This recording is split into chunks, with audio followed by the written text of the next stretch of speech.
The copper coins felt like fire in Alara's palm. 2 pieces, that was all that stood between her and the fever that had been creeping through her bones for 3 days now. 2 coins for the medicine the healer said might save her life. 2 coins she'd earned scrubbing pots until her fingers bled. But the man at the gate was dying.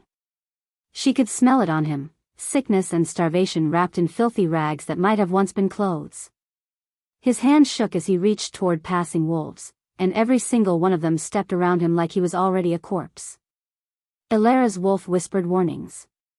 "You need that medicine. You need it." The beggar's eyes met hers, gray as a winter storm, and something in them made her stop breathing. "Please," he rasped. "Anything." Her fingers opened before her mind could stop them. The coins dropped into his palm with a soft clink that sounded like the closing of a door she'd never be able to open again. "It's not much," she whispered, already backing away. If anyone saw her talking to him, there'd be consequences. Omegas weren't supposed to acknowledge beggars. Omegas weren't supposed to do anything except work and disappear. But there's a healer in the village who might. Why? The single word stopped her cold. What? Why would you give me anything? His voice was stronger now, and those gray eyes were suddenly sharp. Too sharp for a dying man. "You're starving yourself." Heat crawled up her neck. Of course he could tell. Everyone could tell. Her dress hung off her frame like a shroud, and her hair had been falling out in clumps for months. Being a rejected Omega meant eating last, if there was anything left at all. "You needed it more," she said simply, and fled before he could ask anything else. The pack kitchens were hell even on good days. Alara had been working since dawn, and the dinner preparation was nowhere near finished. Alpha Vincent was hosting some kind of formal event tonight, something important enough that Beta Marcus had been barking orders all morning, his new mate Celine draped on his arm like a fur stole. Alara kept her eyes down when they swept past her workspace. 3 years since Marcus had rejected her in front of the entire pack, and it still felt like a fresh wound every time she saw him. The mate bond hadn't broken cleanly. It had torn, leaving jagged edges that caught on everything. "He was never yours," her wolf reminded her, bitter and tired. He made sure everyone knew it. "The roast is burning, Omega." Celine's voice cut through the kitchen like a whip. "Are you trying to embarrass my father?" Alara jerked the pan from the fire, her hands screaming in protest. She'd wrapped them in rags this morning to hide the blisters, but the fabric was soaked through now with blood and grease. "Forgive me, Lady Celine." "Forgiveness?"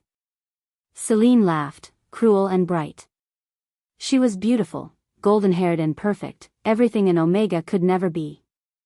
Everything Marcus had wanted instead. "You'll be lucky if my father doesn't have you whipped for this." The other kitchen workers stayed silent. They always did. Alara had learned years ago that no one would speak for her. Omegas were disposable. She was disposable. "Get cleaned up," Celine said, wrinkling her nose. "You smell like rot." "Actually, don't bother. Just stay in the kitchens where our guests won't have to see you." Alara nodded, throat tight, and watched Marcus's mate glide away without a backward glance. The fever was worse now. Her hands trembled as she plated food she'd never be allowed to taste, and the world kept tilting sideways in a way that made her stomach heave. She should have kept the coins. She should have been selfish just this once. But when she closed her eyes, she saw that beggar's face. Worth it, something whispered inside her. He was worth it. The formal dining hall had been transformed. Alara watched from the kitchen doorway as the pack's elite gathered around tables laden with food she'd spent all day preparing. Alpha Vincent sat at the head, his chest puffed with self-importance. Beta Marcus and Celine flanked him, both dressed in their finest. The rest of the high-ranking wolves filled in around them, laughing and drinking like they didn't have a care in the world. Like people weren't starving outside the pack house gates. "This is a great honor," Vincent was saying, his voice booming across the hall. "To host such an esteemed guest in our humble pack." "Esteemed guest?" Alara frowned. She hadn't heard anything about a visitor. The main doors opened. The beggar walked in. Ilara's heart stopped. It actually stopped beating for 3 full seconds, and then started again with a painful lurch that made spots dance in her vision. He wasn't dirty anymore. The rags were gone, replaced by black leather and silver furs that probably cost more than her entire life. His hair was clean, dark as midnight, and those storm-gray eyes swept across the room with the kind of authority that made every wolf present drop their gaze to the floor. Every wolf except Ilara, who was too shocked to remember to look away. Lycan King Theron Blackthorn, someone announced, but the words barely registered. King. He was the king. She'd given charity to the king of the Northern Territories. She'd told him he looked like he was dying. Oh gods, she was going to die. They were going to execute her for insolence, and... His eyes found hers across the crowded room. For a heartbeat, the world narrowed to just that connection. His expression didn't change, but something flickered in his gaze, recognition, maybe, or warning. Then he looked away, and Ilara remembered how to breathe. Your Majesty. Alpha Vincent was on his feet, bowing so low his nose nearly touched the table. We are honored beyond measure. This pack has always been loyal to the crown. Always. Has it? King Theron's voice was cold enough to frost the windows. He moved through the room like a predator, all coiled strength and barely leashed violence. That's interesting. Because I've heard some troubling rumors about Silvermoon Pack. Vincent's face went pale. Rumors, Your Majesty? I assure you, any concerns? I prefer to see things for myself. The king's gaze swept across the gathered wolves, and Ilara felt the weight of it even from her hiding spot by the door. Which is why I've spent the past week walking your territory. Observing. The silence in the hall was absolute. I stood at your gates as a beggar, Theron continued, each word precise as a knife cut. Starving. Sick. In need of help. Do you know how many of your wolves stopped? No one answered. No one moved. One, the king said softly. In an entire week, only one wolf showed me any kindness. Ilara's blood turned to ice. It was my daughter. Celine suddenly burst out, shooting to her feet. Her face was flushed, eyes bright with desperation. I saw you, Your Majesty. I gave you coins. I wanted to help, but my father said. Sit down. 2 words. That was all it took. Celine dropped back into her chair like her strings had been cut. King Theron turned, and his eyes locked onto Ilara with the precision of an arrow finding its target. You, he said. Step forward. Every instinct screamed at her to run. To hide. To disappear the way Omegas were supposed to. But you didn't disobey a direct command from the Lycan king. Ilara's legs shook as she walked into the dining hall. Every eye was on her, shocked, angry, confused. Marcus looked like he'd swallowed glass. Celine's face had gone white with fury. She stopped 5 feet from the king and dropped into the lowest bow she could manage. Your Majesty. Look at me. She forced her head up. Met those storm-gray eyes. What's your name? Ilara, Your Majesty. Her voice came out barely above a whisper. Ilara Whitewood. Something flashed across his face, surprise, maybe, or recognition. Whitewood, he repeated slowly. Any relation to the Whitewood line of healers? Her throat closed. She hadn't heard her family name spoken aloud in years. Not since they'd all died and left her alone. They were my family, she managed. Before the plague took them. I see. King Theron studied her for a long moment, and Ilara couldn't read his expression at all. Then he turned back to Alpha Vincent. This Omega gave me her last 2 coins this morning. Money she needed for medicine. She's dying of fever, and she gave me everything she had. The shock in the room was palpable. While your daughter, the king continued, voice dropping to something dangerous, stepped over me. As did you, Alpha. As did your beta and every ranked member of this pack. Your Majesty, I can explain, Vincent started. No. The single word cracked like thunder.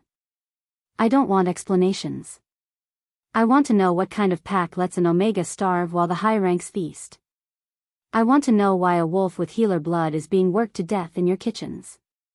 Ilara's heart was racing so fast she thought it might burst. This couldn't be happening. Kings didn't notice Omegas. Kings didn't care. She's a rejected mate, Marcus suddenly spoke up, his voice tight. A weak wolf. She has no value to. She has more value than this entire room combined. King Theron's words hit like physical blows. She showed compassion when none of you could be bothered with basic decency. He turned back to Ilara, and something in his expression made her wolf sit up and take notice. You gave me kindness when you had nothing to spare, he said quietly. That kind of heart is rare. Precious. Then his eyes went hard. Which is why it's such a tragedy that I'm about to destroy your life. Ilara felt the floor drop out from under her. What? King Theron smiled, and it was the saddest thing she'd ever seen. You're coming with me, Ilara Whitewood. Back to the capital. His voice carried across the silent hall. As payment for the debt this pack owes the crown, I'm claiming you as. He stopped. Tilted his head like he was listening to something only he could hear. When he spoke again, his voice had changed. Gone cold and flat and utterly final. As my bonded mate. The world exploded. Celine screamed. Marcus lunged forward and had to be held back by 3 wolves. Alpha Vincent started shouting about protocol and proper channels and ancient laws. But Ilara couldn't hear any of it. Because King Theron Blackthorn was staring at her with eyes that held secrets and storms, and she could feel something pulling tight in her chest, something that felt like a chain being locked into place. I'm sorry, he said, so quietly only she could hear. But I can't let you stay here. And this is the only way to protect you from what's coming.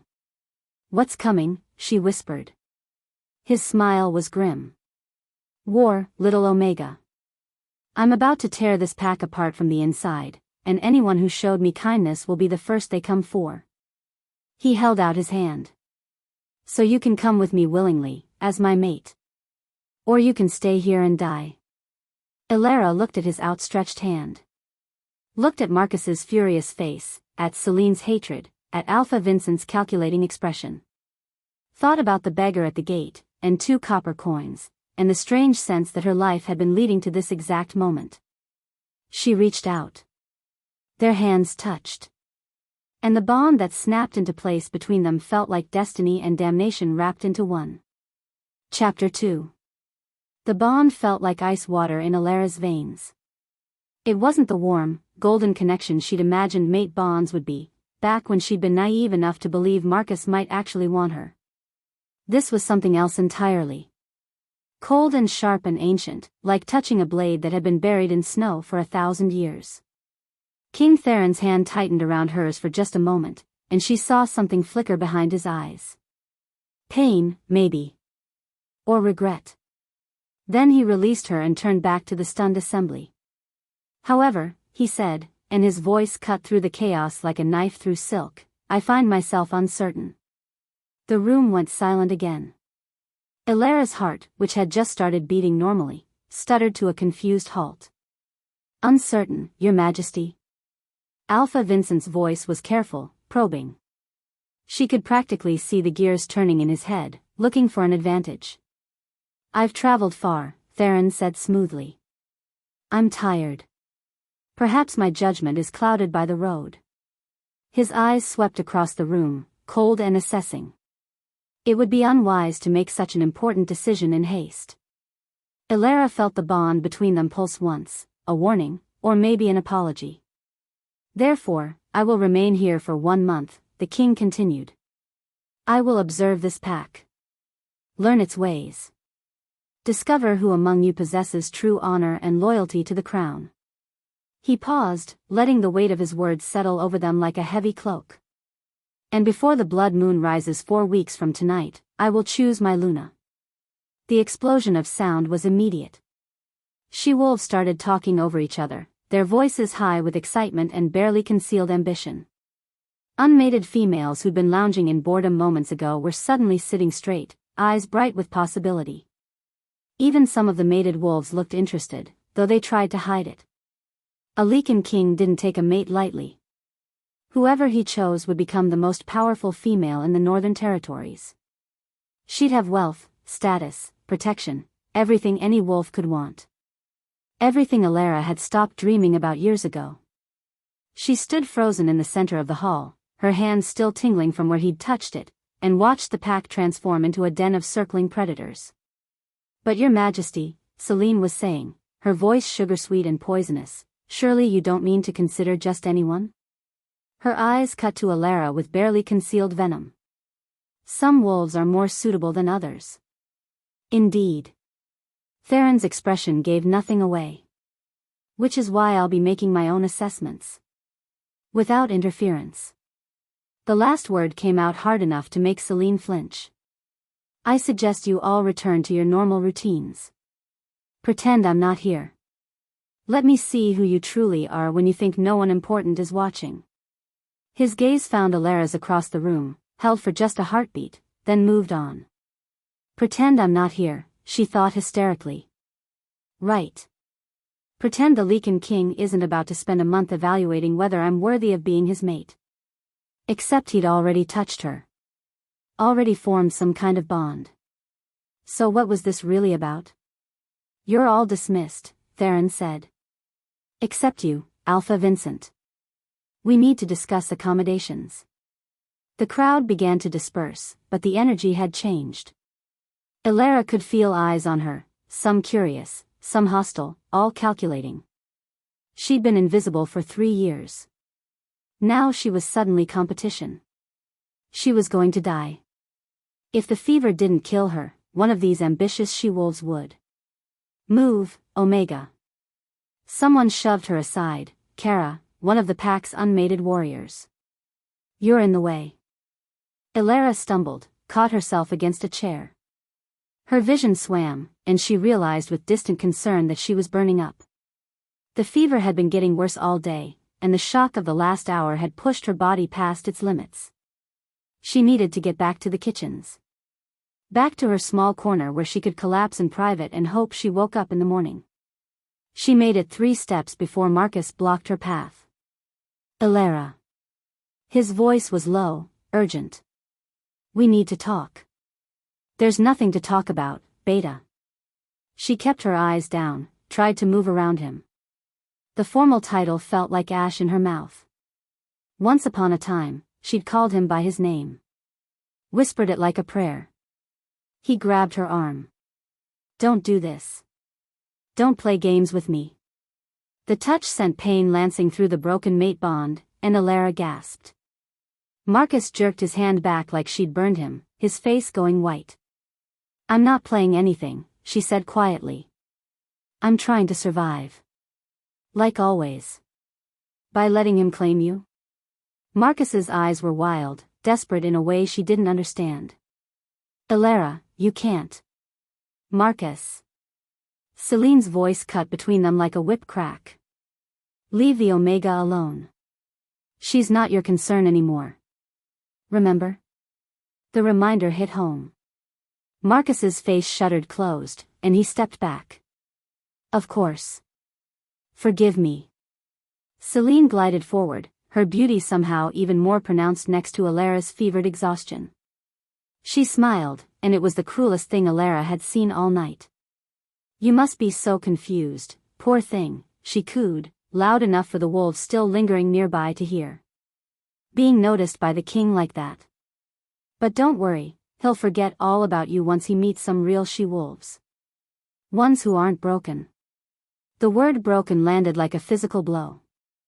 "Celine," Marcus said quietly, warning in his tone. "What?" "I'm just being honest."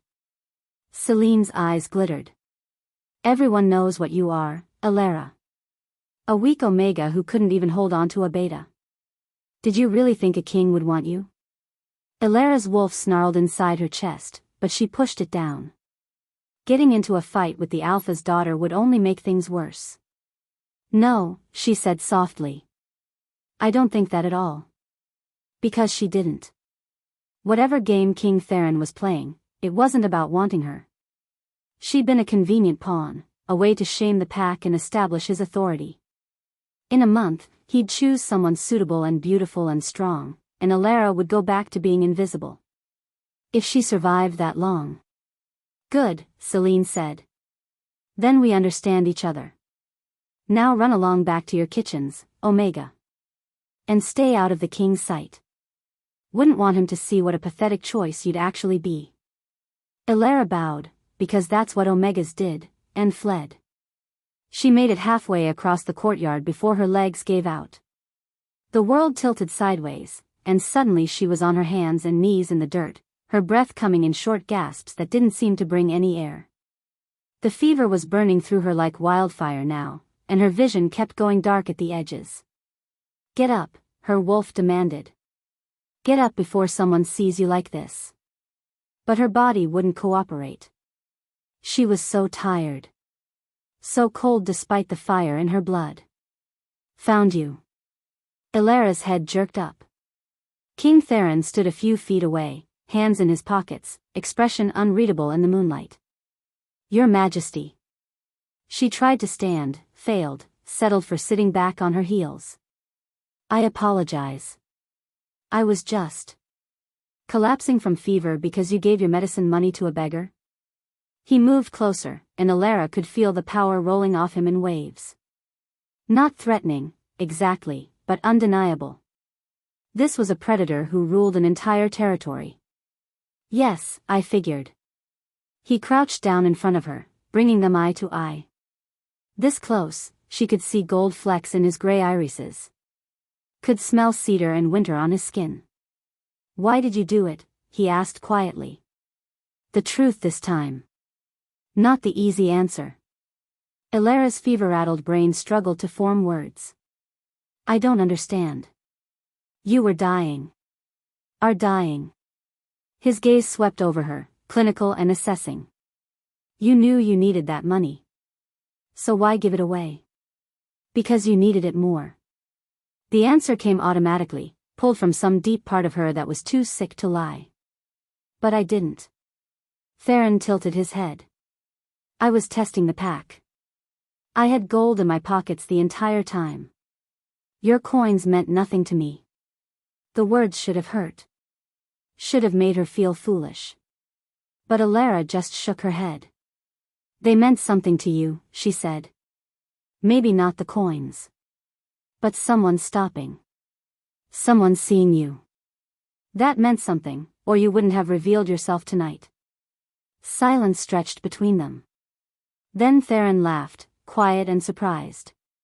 You're very strange for an Omega, he said. I've been told I'm very strange for a wolf, period. Alara tried for a smile, but it probably looked more like a grimace. It's why I was rejected. Rejected. Something dangerous crept into his voice. By the beta? 3 years ago. The words came easier now, maybe because the fever was burning away her filters.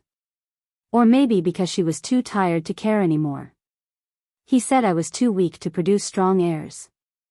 That binding himself to me would lower his status in the pack. She looked at the dirt beneath her hands. He wasn't wrong. Wasn't he? Theron reached out slowly, giving her time to pull away. When she didn't, he brushed his fingers across her forehead. They came away damp with sweat. You're burning up. Where's the pack healer? For Omegas? There isn't one. It was just a fact. Not worth getting upset over anymore. The king's expression went cold. Explain. High ranks get the healer. Everyone else has to pay. I don't have any money, so. Alara shrugged weakly. I'll either get better or I won't. It doesn't really matter. It matters to me. Before she could process that, Theron scooped her up like she weighed nothing. The world spun, and Alara made an undignified sound of protest. Your Majesty, you can't, people will see. Good. He started walking toward the pack house, his stride steady and sure despite her weight. Let them see exactly how I treat wolves who show me kindness. This is going to make everything worse, Alara said weakly, but she didn't have the strength to fight him. And honestly, being carried was better than collapsing face first in the courtyard. It's already worse. Theron's voice was grim. You just haven't realized it yet. What do you mean? He looked down at her, and something in his eyes made her chest tight. I lied in there, he said quietly. About being uncertain.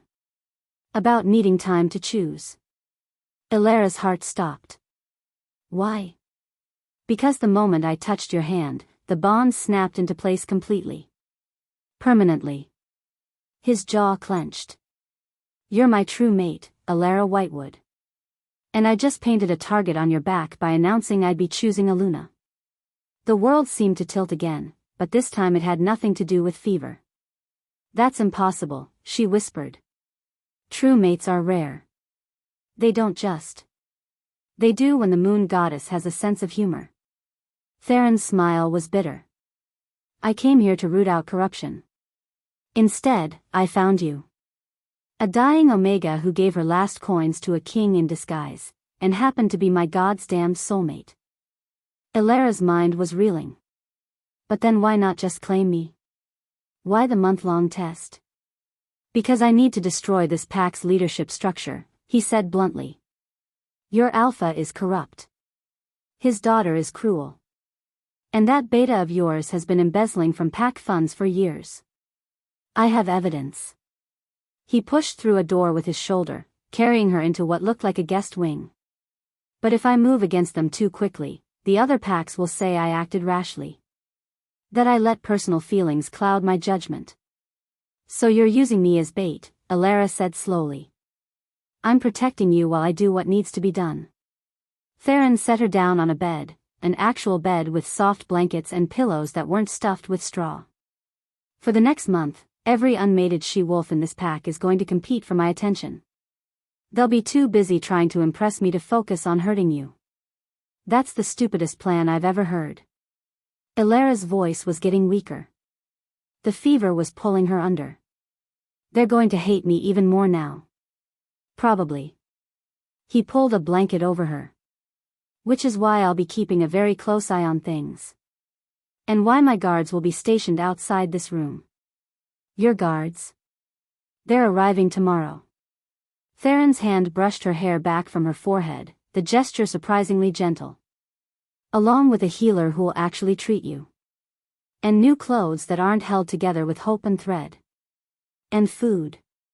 Actual, real food. Tears burned behind Alara's eyes. Why are you doing this? Because you're mine. The words were simple, absolute. And I take care of what's mine. Even though I'm weak. Even though I'm broken. Theron's eyes flashed gold, his wolf rising to the surface. You're not broken. You're a survivor. There's a difference. He stood, heading for the door. Rest. The healer will be here within the hour. Wait. Alara struggled to sit up. What you said in there. About war. Were you serious? He paused, one hand on the doorframe. Very. Why? Because your alpha has been making deals with the Southern Territories. Selling information about northern defenses in exchange for gold. His voice went cold. And because your beta has been marking wolves as lost to rogues while actually selling them as slaves across the border. Horror washed through Alara, cutting through even the fever. Marcus wouldn't. Wouldn't he? Theron looked back at her. The male who rejected you for being weak? Who stood by while his pack starved you and worked you to death? You still think he has honor? Alara opened her mouth. Closed it. She wanted to defend Marcus, wanted to believe the male she'd once loved wasn't capable of such evil. But she'd watched him marry Celine knowing the alpha's daughter enjoyed tormenting lower-ranked wolves. Had felt the broken mate bond twist with guilt sometimes, late at night, before he buried it under ambition and cruelty. No, she whispered. I suppose he doesn't. Smart Omega. Theron's smile was grim. Now sleep. You're going to need your strength for what's coming. He left, closing the door quietly behind him. Elara lay back against the pillows, real pillows, soft and clean, and stared at the ceiling. Her mind spun with revelations and impossibilities. True mates. Corruption. War. And somehow, impossibly, she was at the center of it all. The healer arrived an hour later, just as Theron promised. She was older, with kind eyes and gentle hands that reminded Elara painfully of her mother. She gave her bitter tea that made the fever break within minutes, salves for her burned hands, tonics for her malnourishment. You'll live, the healer said finally, packing up her supplies. Though another week and I wouldn't have been able to say that. Her eyes were shrewd. The king was right to be concerned. The king shouldn't be concerned with me at all, Elara said. And yet he is. The healer smiled. Funny how that works. Rest now, child. I'll be back in the morning to check on you. She left, and Elara finally let herself sink into real sleep, the kind that came without fear of being woken for work, without the gnawing hunger that usually kept her up. For the first time in 3 years, she felt almost safe. She woke to the sound of arguing. Elara sat up slowly, her head still foggy with sleep and medication. The voices were coming from outside her door, one male, one female. Don't care what you want, Celine. The king gave orders. That was one of Theron's guards. Elara had seen them briefly when they'd arrived that morning, tall, dangerous-looking males who watched everything with predator eyes. I just want to talk to her. Celine's voice was honey-sweet and completely fake. Is that so wrong? I feel terrible about how I spoke to her last night. I want to apologize. Liar. Elara's wolf snarled the word, and for once, Elara agreed completely. The king said no visitors except the healer. But surely that doesn't include me. I'm the Alpha's daughter. It includes everyone, Lady Celine. There was a long pause. Then Celine's voice dropped to something darker. You're making a mistake, guard. When the king chooses his Luna, he's going to pick someone suitable. Someone with status and breeding. Not a broken Omega. And when he does, I'll remember every wolf who disrespected me. I'll be sure to lose sleep over that. The guard sounded deeply unimpressed. Footsteps retreated, sharp and angry. Elara lay back down, her heart racing. So it was starting already. Celine had figured out that Elara was the one who'd helped the beggar, and now she was angry. Dangerous. And there was still Marcus to worry about. As if summoned by her thoughts, she heard his voice the next time she woke. Need to see her. Just for a minute. No visitors. A different guard this time, but just as unmovable. I was her mate. Marcus's voice cracked slightly. She's sick because of me. Because I didn't, he stopped. Started again. Just let me apologize. Please. Former mate, the guard corrected. And the king's orders are clear. The king doesn't understand. Marcus sounded desperate now. I have to. You have to leave. Now. Before I make you leave. Silence. Then footsteps, slower this time. Reluctant. Elara closed her eyes and tried to feel something about Marcus's guilt. Tried to care that he was suffering. But all she felt was tired. 3 days passed in that strange, suspended peace. The healer visited twice daily. Food arrived on trays, real food, more than she could eat. Her hands healed. Her strength returned. The fever broke completely. And outside her door, she could hear the pack transforming itself into a hunting ground. She-wolves visited the guest wing constantly now, trying to catch glimpses of the king. They wore their finest clothes, laughed too loud, competed viciously for his attention. Theron played his part perfectly. He was charming, attentive, gave each female just enough hope to keep them interested. But Alara noticed he never touched any of them. Never let his smile reach his eyes. Late at night, he'd come to her room. He never announced himself. Never knocked. Just slipped inside like a shadow and sat in the chair by her window, watching her with those storm-gray eyes. They didn't talk much. Sometimes he'd ask her questions about the pack, about her life before. Sometimes they'd sit in silence, and Alara would feel the mate bond humming between them, still cold, still strange, but somehow becoming familiar. On the fourth night, she finally asked him the question that had been burning in her mind. Why is the bond like this? Theron looked up from the book he'd been reading. Like what? Cold. Sharp. She struggled for words. Wrong. His expression shuttered closed. Because I've been fighting it since the moment it formed. Alara's breath caught. Why? Because accepting a mate bond means vulnerability. His voice was flat, emotionless. It means caring about someone more than power, more than duty, more than safety. And I can't afford that. Not now. But you claimed me anyway. To protect you, he said. And because rejecting a true mate bond would have killed us both. He set down his book. But that doesn't mean I have to let it control me. So you're just going to, what? Keep it frozen forever? If I have to. Theron stood, walked to the window. His reflection in the glass looked haunted. You deserve better than this, Alara. Better than a mate who's too broken to love you properly. The word broken echoed between them. Maybe we're both broken, Alara said quietly. And maybe that's okay. He didn't answer. Just stood there staring out at the darkness while the cold bond pulsed between them like a dying star.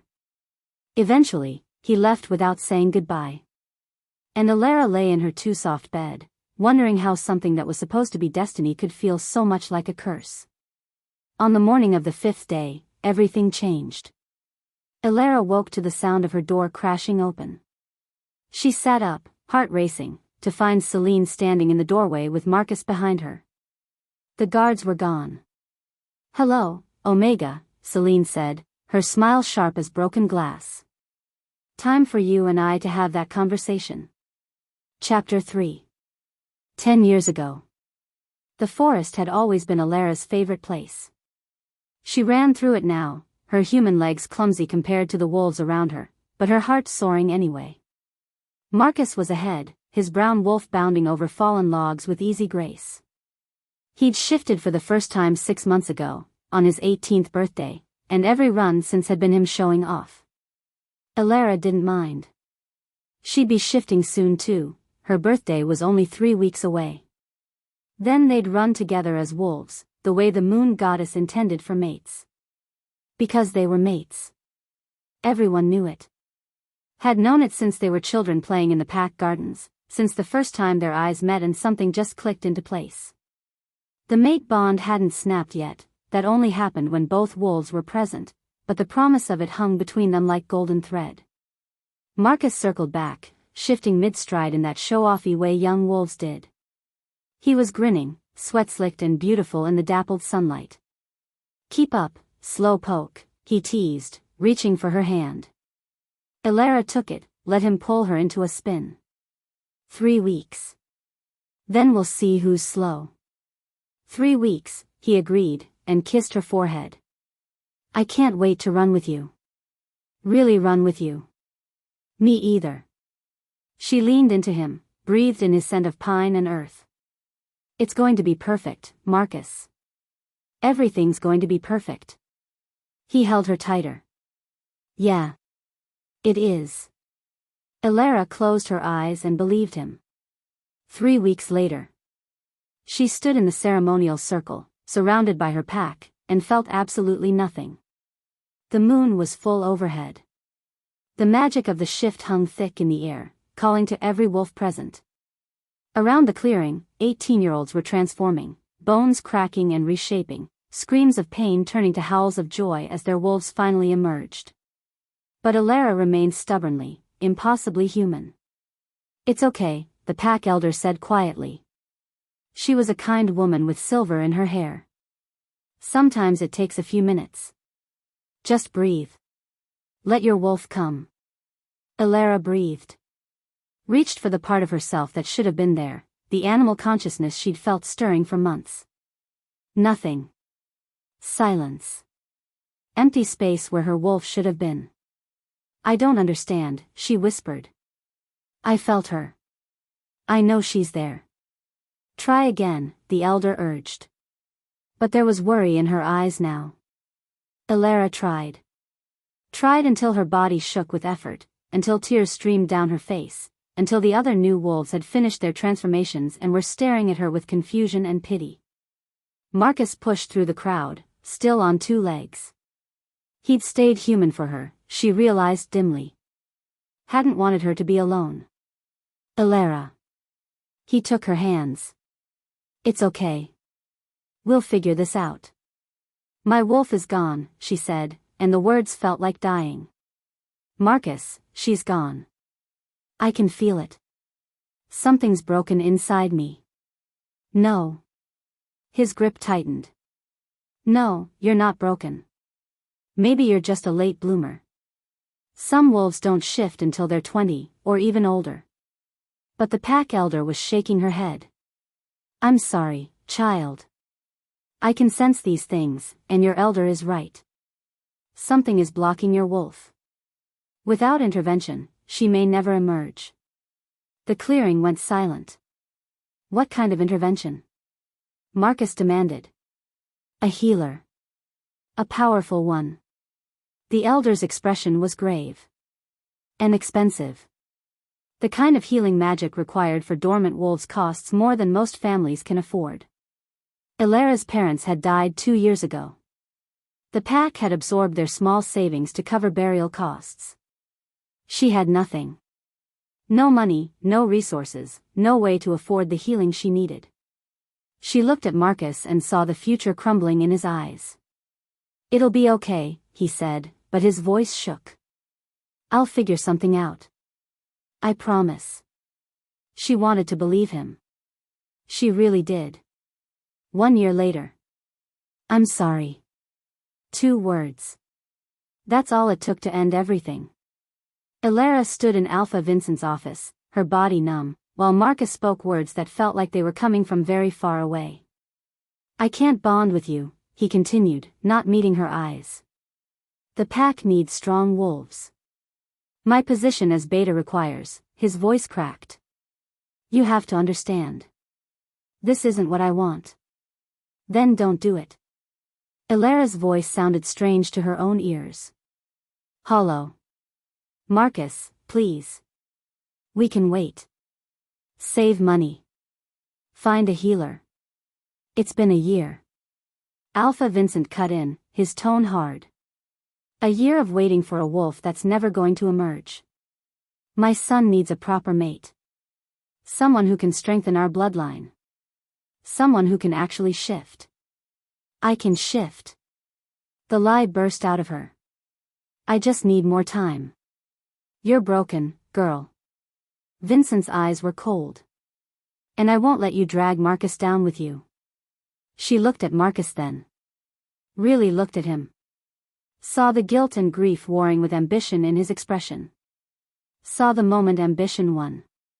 "I, Marcus Vance, reject you, Elara Whitewood, as my mate." The words hit like physical blows. The bond between them, that golden thread that had never quite snapped into place but had been there her whole life, shattered. It didn't break cleanly. It tore, leaving jagged edges that caught on everything inside her. Elara screamed. She couldn't help it. The pain was too much. It felt like someone had reached into her chest and ripped out her heart.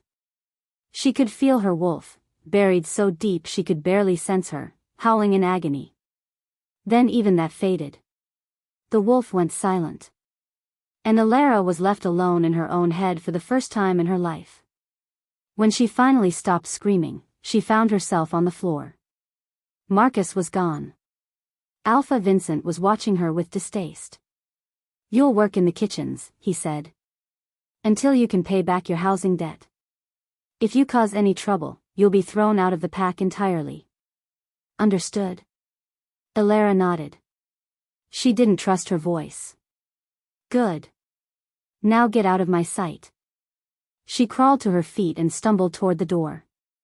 Behind her, she heard Vincent pick up his phone. It's done, he said to whoever was on the other end. Marcus is free to court your daughter now. Yes, I'm certain the Omega won't be a problem.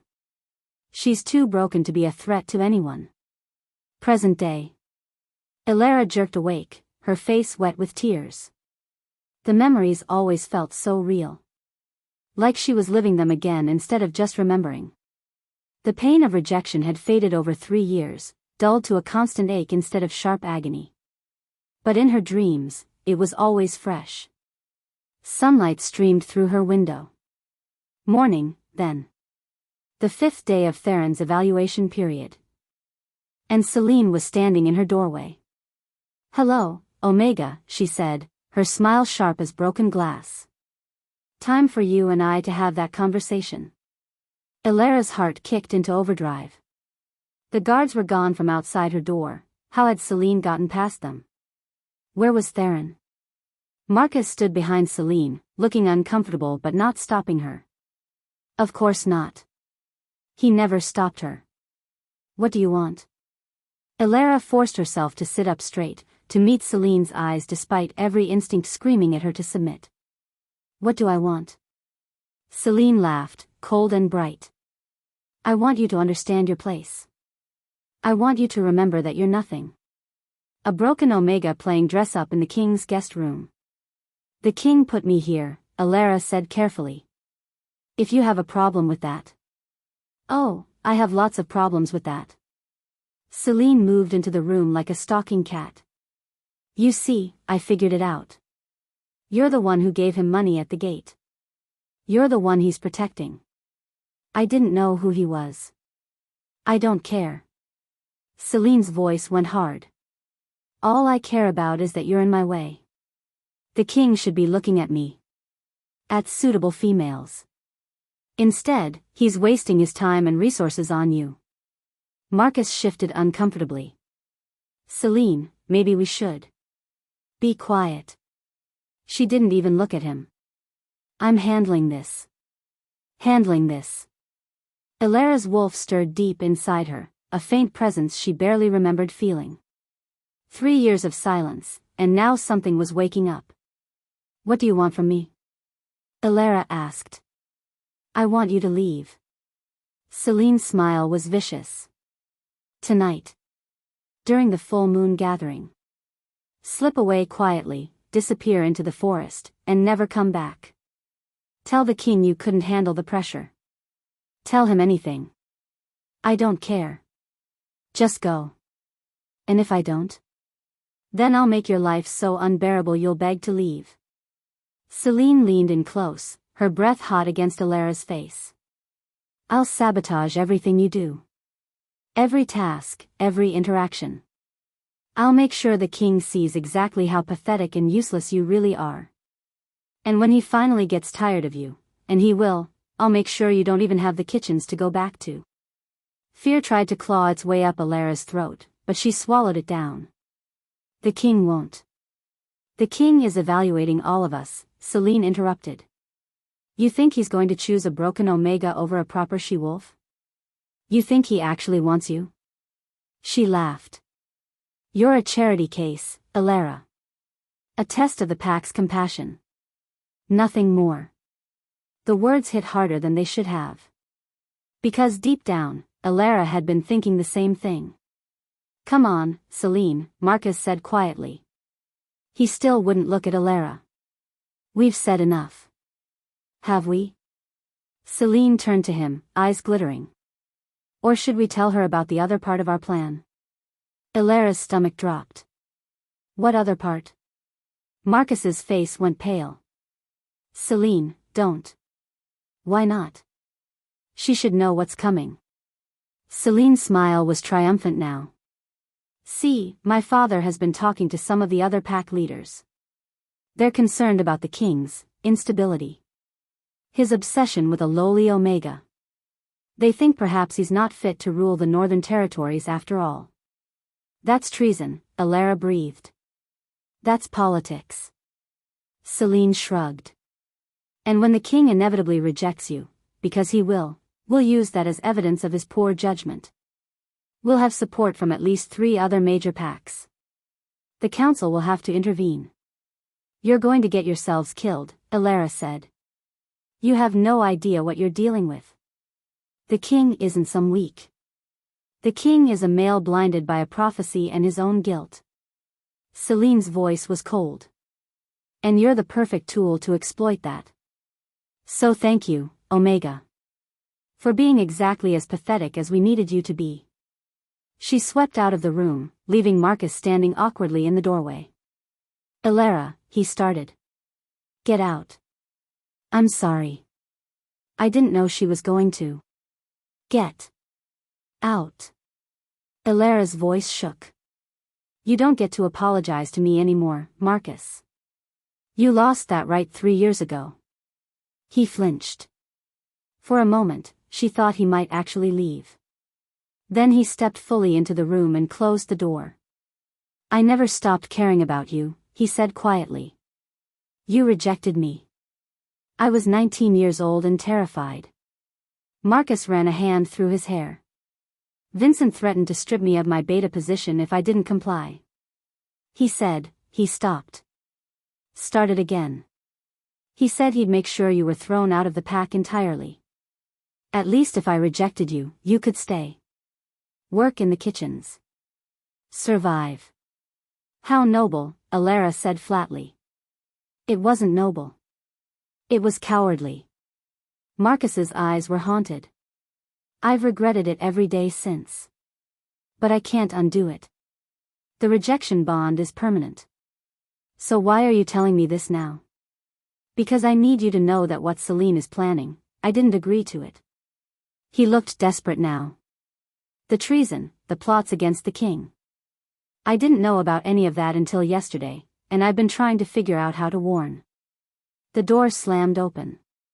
King Theron stood in the hallway, his eyes blazing gold with his wolf's fury.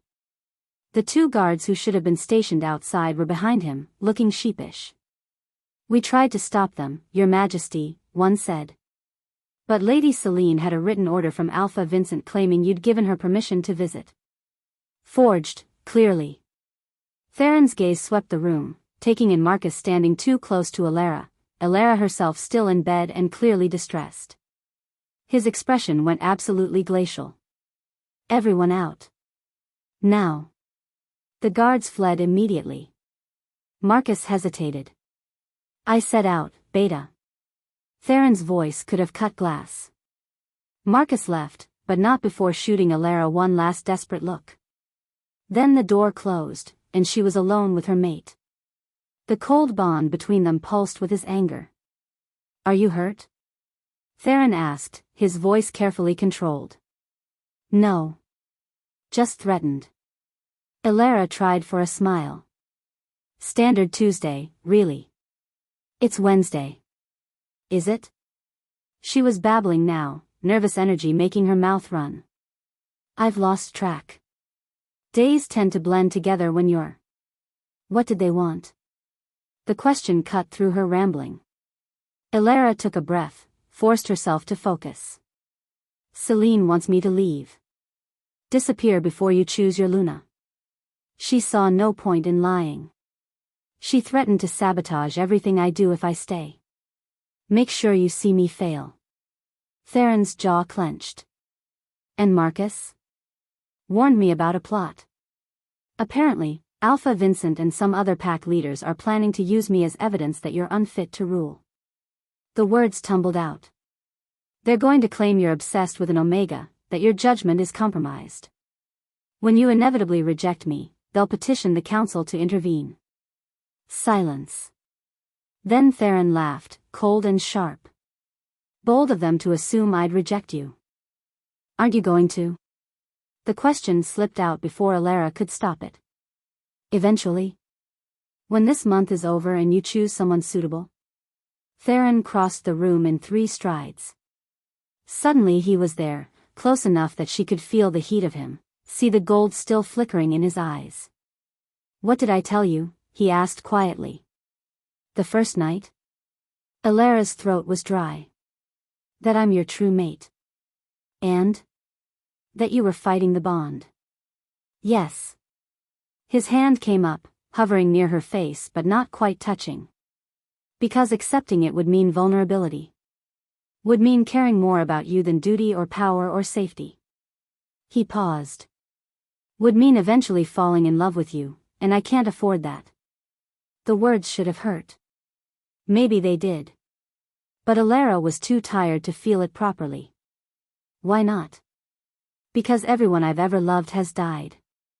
Theron's voice went flat. "My parents. My sister.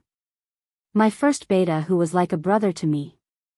A witch once told me I was cursed. That my true mate had died years ago, and I'd rule alone forever." He finally let his hand drop. "I'd made peace with that. And then you showed up and broke everything."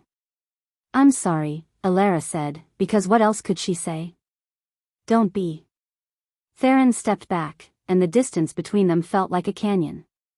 "None of this is your fault. But it does complicate my plans." "Your plans to destroy the pack leadership?" "Yes." He moved to the window, stared out at the courtyard below. "I have enough evidence to have Vincent executed for treason. Marcus for slave trading. Celine for conspiracy. But I need to do it carefully, or the other packs will revolt. They're already suspicious of me, a young king with more power than most Lycans should possess." His reflection in the glass looked tired.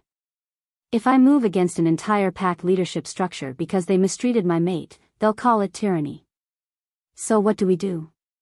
We play their game." Theron turned back to her, and his expression was calculating now. "Strategic. I'm going to assign you as my personal attendant. You'll serve me at meals, accompany me during pack events, be visible and present. Celine will try to sabotage you, just like she threatened. And when she does, I'll catch her. Publicly. Undeniably." "You're using me as bait," Alara said again, just like she had the first night. "I'm giving you a chance to help me expose the corruption in this pack." His eyes were steady on hers. "But if you don't want to do it, I'll find another way. I won't force you into anything." Alara thought about Marcus. About the rejection that had stolen her wolf. About 3 years of barely surviving in the kitchens while Celine and her father lived in luxury. She thought about the beggar at the gate, and 2 copper coins, and the strange sense that her life had been leading to this moment. "When do I start?" she asked. The formal dinner that night was a nightmare from the first moment. Alara stood behind Theron's chair, wearing the new dress his servants had brought, dark blue and simple, but well-made and clean. Her hair was braided back, her hands still healing but no longer wrapped in bloody rags. She looked almost respectable. Which made Celine hate her even more. "Wine for His Majesty," the head servant called out. Alara picked up the carafe, heavy silver that probably cost more than she'd earn in a lifetime, and approached Theron's seat. Her hands were steady. She'd practiced this. She could do this. She was halfway through pouring when someone jostled her elbow. The wine went everywhere. Across the table. Across Theron's plate. Across his pristine white shirt.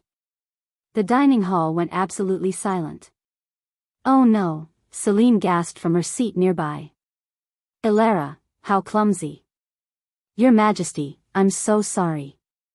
She's never served at formal dinners before. I should have warned you." "It wasn't clumsiness." Theron's voice cut through her apologies like a blade. He stood slowly, wine dripping from his clothes, and turned to face the room. Someone deliberately pushed the Omega's arm. I felt the breeze as they moved. Murmurs rippled through the crowd. "Your Majesty, surely you're mistaken," Alpha Vincent said smoothly. Perhaps the Omega simply. "I'm not mistaken." Theron's eyes swept across the nearby guests, then fixed on a young male sitting 2 seats from Celine. You. Stand up. The male went pale. I didn't. Stand. Up. The male stood on shaking legs. Did Lady Celine pay you to sabotage Alara? Theron's voice was calm. Too calm. Or did she simply promise you favors if you made the Omega look incompetent? The male's eyes darted to Celine, panicked. Don't look at her. Look at me. Theron took a step forward, and his power rolled through the room like thunder. I am your king. You will answer me truthfully, or I will drag the truth from your mind myself. Now. Did she pay you? Yes, the male whispered. 20 gold pieces. She said you'd never know it was deliberate. That you'd just think the Omega was clumsy. The room exploded with shocked murmurs. Celine shot to her feet, her face white. He's lying. I never. Sit down. 2 words from Theron, and Celine collapsed back into her chair like her strings had been cut. You conspired to humiliate someone under my protection. In my presence. Did you really think I wouldn't notice? She's just an Omega. Celine's composure cracked. She doesn't deserve your attention. She doesn't deserve to breathe the same air as you. And there it is. Theron smiled, cold and satisfied. The truth finally comes out. You don't actually care about the wine. You care that I chose to protect someone you consider beneath you. She is beneath me. Celine was shouting now. She's broken. Wolfless. She can't even shift. The words hung in the air. Alara felt them like physical blows. Felt every eye in the room turn to her, felt the judgment and pity and disgust. Felt her wolf stir deep inside her, deeper than she'd felt in 3 years, and whisper, liar. Is that true? Theron asked quietly. He was looking at Alara now, his expression unreadable. Your wolf never emerged. No. The word came out as barely a whisper. Not since I was 18. Something broke. During the rejection. I see. Theron held out his hand. Come here, Alara. She didn't want to move. Didn't want to walk across that silent room with everyone staring. But she did anyway, because he'd asked. Because refusing would be worse. She placed her hand in his. The bond exploded. It was like lightning striking directly into her chest. The cold distance between them shattered, replaced by something warm and golden and alive. Alara gasped, stumbling, and Theron caught her with his free hand. Their eyes met. And for the first time, she felt it, the true mate bond. Not the cold, controlled thing he'd been forcing it to be. The real thing. Ancient and powerful and absolutely, terrifyingly permanent. No, she whispered. No, this can't. But it could. It had. The bond snapped into place completely, permanently, and she could feel Theron on the other end of it. Could feel his shock mirroring her own, his disbelief, his sudden terror. Because he'd been fighting this. Fighting her. And now there was no fighting left. Impossible, he breathed. The prophecy said. What prophecy? Alara's legs were shaking. Theron looked at her, and she saw her own fear reflected in his eyes. A witch told me my true mate died 10 years ago. That I'd felt her die, felt the bond trying to form and failing. She said. He stopped. Stared at her. When did Marcus reject you? 3 years ago. But we were supposed to be mates before that. Since we were children. The bond was there, waiting for my wolf to emerge so it could snap into place properly. And when your wolf didn't emerge, the bond stayed dormant. Waiting. Alara's mind was racing. Until Marcus rejected me.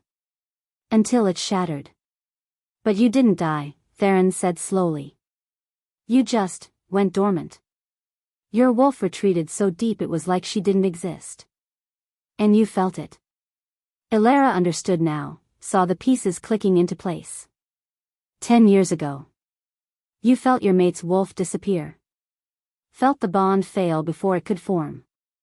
The witch assumed I'd died, but I just broke, Theron finished. His hand tightened around hers. You broke instead of dying. And your wolf has been hiding inside you ever since, waiting. Waiting for what? His smile was grim. For me, apparently. For the true mate bond to snap into place and wake her up. Deep inside Alara's chest, something stirred. Something that had been silent for 3 years suddenly stretched and yawned like a creature waking from a long sleep. Her wolf whispered, finally. And Alara's world tilted on its axis for the second time that night. I can feel her, she breathed. Theron, I can feel my wolf. I know. His eyes had gone gold. So can I.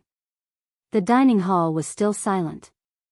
Every wolf present was staring at them, feeling the power rolling off the newly completed bond.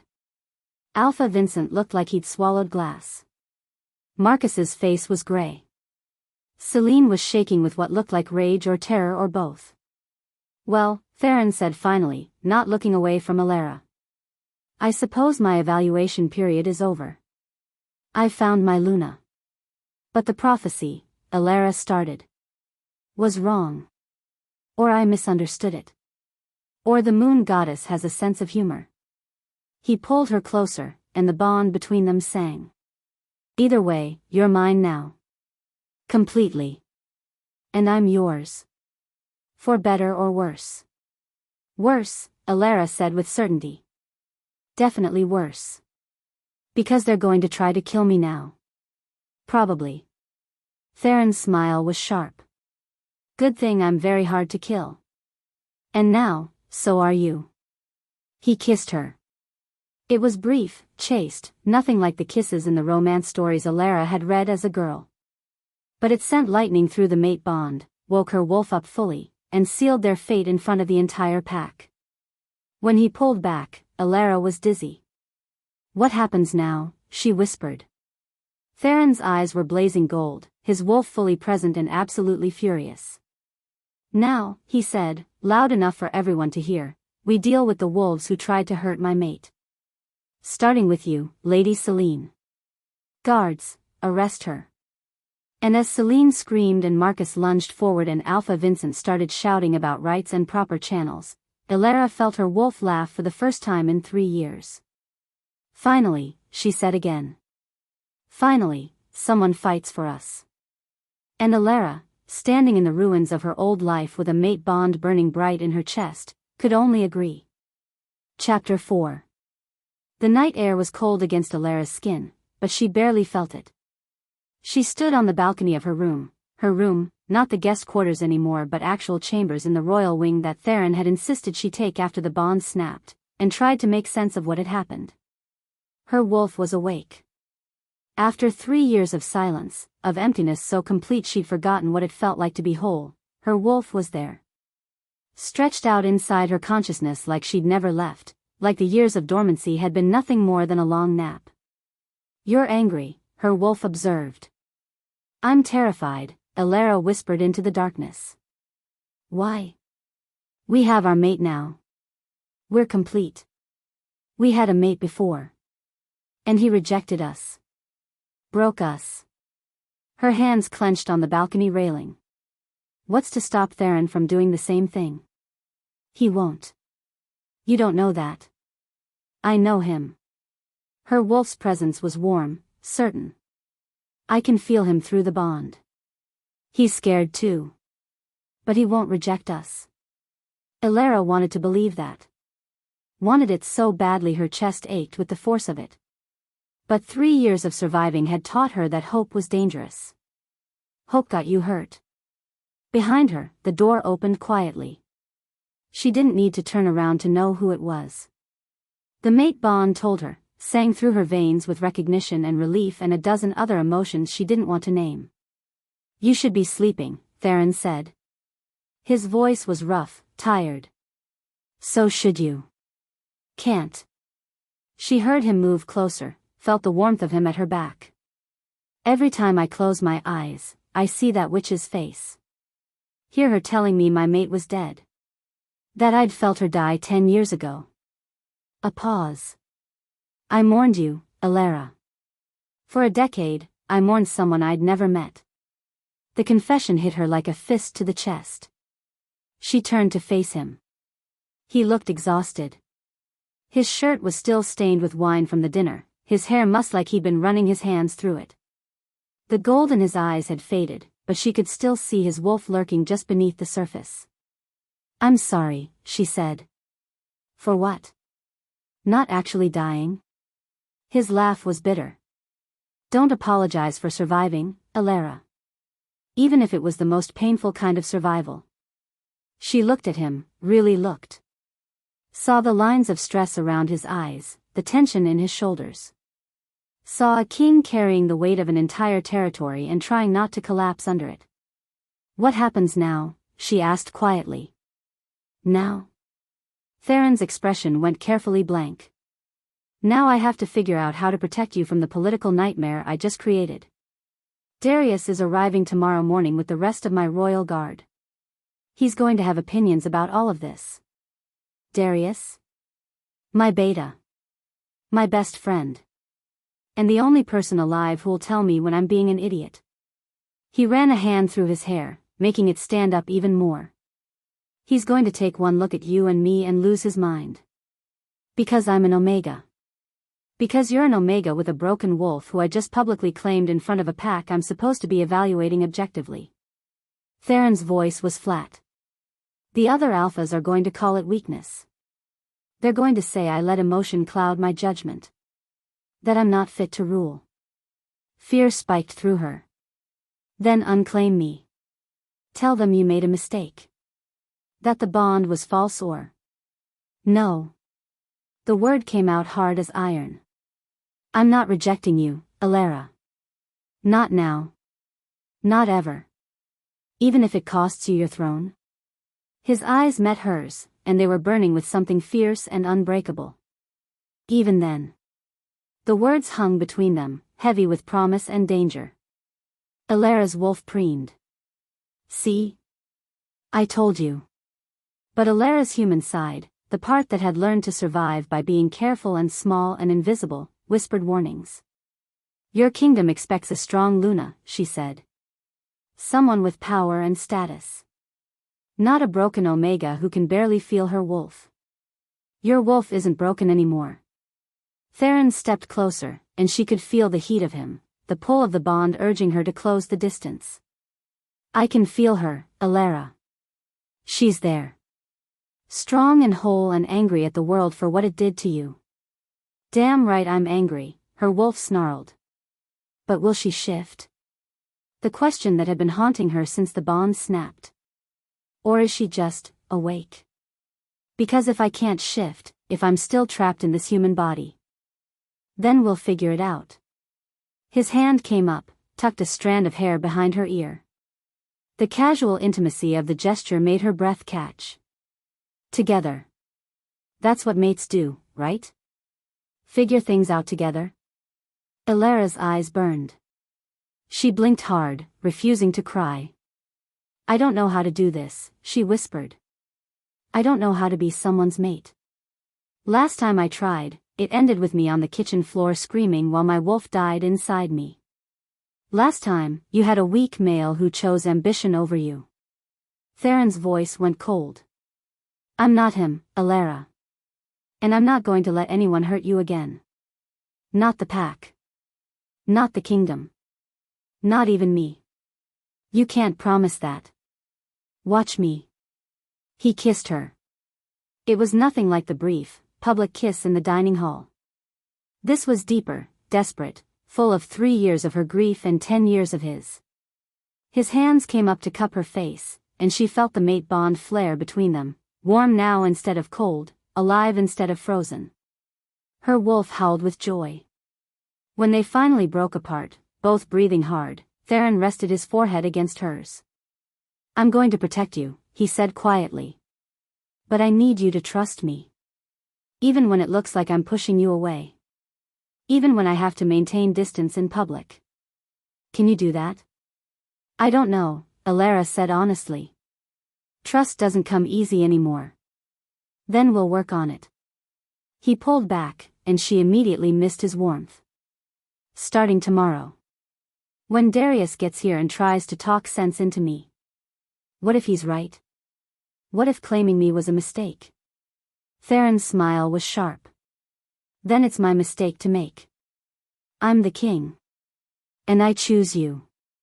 He left before she could respond, slipping back into the shadows like he'd never been there at all. Alara stood alone on the balcony and felt her heart start to hope despite every warning screaming at her to stop. He won't reject us, her wolf said again. I promise. Don't make promises you can't keep, Alara whispered. But deep down, she was starting to believe it might be true. Darius arrived at dawn with 20 royal guards and a thunderstorm on his face. Alara watched from her window as the massive male strode into the courtyard, his dark skin gleaming in the early light, his movements all controlled power and barely leashed violence.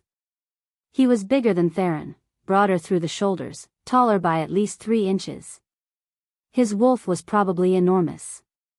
He looked like exactly the kind of male who would have opinions about his king claiming a broken omega. That's him, her wolf asked. That's him. He's going to hate us. Probably. Alara dressed carefully in another of the simple but well-made dresses Theron's servants had provided. Dark green this time, with long sleeves to hide her still healing hands. She braided her hair back, made herself as presentable as possible. Then she went down to the kitchens, because hiding in her room would only make things worse. The kitchen staff stared when she entered. 3 days ago, she'd been one of them, the lowest of the low, the omega everyone ignored or abused depending on their mood. Now she was wearing nice clothes and living in the royal wing and rumored to be the king's mate. They didn't know how to treat her anymore. Alara, the head cook said carefully. We weren't expecting you. If you need something. I came to work. The words felt strange in her mouth. Unless, am I not allowed anymore? Uncomfortable silence. The king requested you attend him this morning, one of the younger girls finally said. She looked nervous, like she expected Alara to punish her for speaking. In the private study. With his beta. Of course he did. Because Theron needed to have his beta meet the mate who was apparently going to ruin his political standing. Alara's stomach twisted with anxiety, but she nodded. Thank you. She turned to leave, then paused. Looked back at the staff, wolves she'd worked beside for 3 years, who'd never once stood up for her or showed her kindness. I know you're all confused, she said quietly. I'm confused too. But I'm not going to forget where I came from. Or who left me there to suffer. The head cook flinched. Alara left without another word. The private study was on the 3rd floor of the pack house, in a wing she'd never been allowed to enter. 2 of Theron's royal guards stood outside the door, different males than the ones who'd failed to stop Celine yesterday. These looked more competent. More dangerous. They nodded to her as she approached but didn't move. The king is expecting me, Alara said, hating how uncertain she sounded. We know. The guard on the left smiled slightly. He told us to escort you in. But he also told us to give you a minute to prepare yourself first. His beta is intense. Intense how? Loud. Protective. Very opposed to anything that might endanger the king politically. The guard's smile widened. So basically, he's going to hate this situation. No offense. None taken. Alara took a deep breath. Okay. I'm ready. The guards opened the doors. The study was beautiful, all dark wood and leather, with floor-to-ceiling windows that overlooked the forest. Theron stood by those windows, his back to the room, his posture rigid. Darius stood in the center of the space, arms crossed, looking like a storm about to break. Both males turned when she entered. Darius's eyes swept over her, assessing, calculating, completely unimpressed. She felt the weight of his judgment like a physical thing, felt her wolf bristle with instinctive defensiveness. So, he said finally. This is the Omega. Her name is Alara, Theron said quietly, not moving from his position by the window. And she's my mate. Show respect. Respect. Darius laughed, short and sharp. Theron, do you have any idea what you've done? The other alphas are already hearing about this. About how you publicly claimed an Omega in front of a pack you were supposed to be evaluating. They're calling it madness. Weakness. Some are even suggesting you've been enchanted. Alara's blood ran cold. Enchanted. That's what Celine had threatened last night before the guards took her away. Witchcraft accusations. Let them talk, Theron said. I don't care what they think. Well, you should care. Darius's voice rose.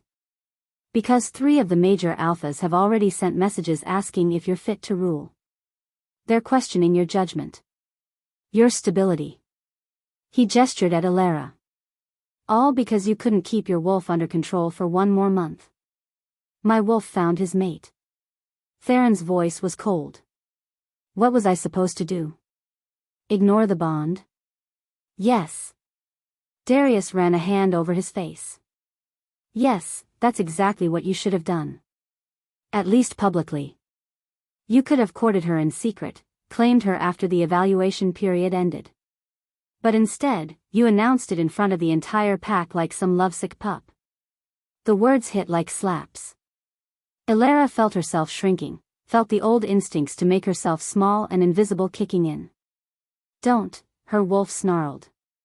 Don't let him make us feel less than. I made my choice, Theron said. It's done. It's a disaster. Darius turned to Alara, his eyes sharp. No offense to you personally. I'm sure you're fine. But you're an Omega. With a wolf that didn't emerge until last night. The kingdom needs a strong Luna. Someone who can stand beside Theron as an equal. Someone who isn't broken. Alara's voice came out steadier than she felt. You can say it. I've heard it enough times. Darius had the grace to look uncomfortable. I'm just being realistic. The Northern Territories are on the brink of war with the South. We need stability.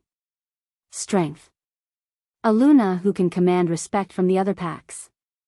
And you don't think I can do that? I think you're a victim of a cruel pack and an even crueler rejection. I think you've survived things that would have killed most wolves. Darius's voice softened slightly.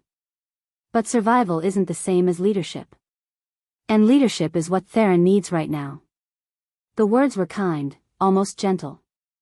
That somehow made them hurt worse. Darius, Theron said, warning in his tone. Enough. No, he's right. Alara forced herself to meet the beta's eyes.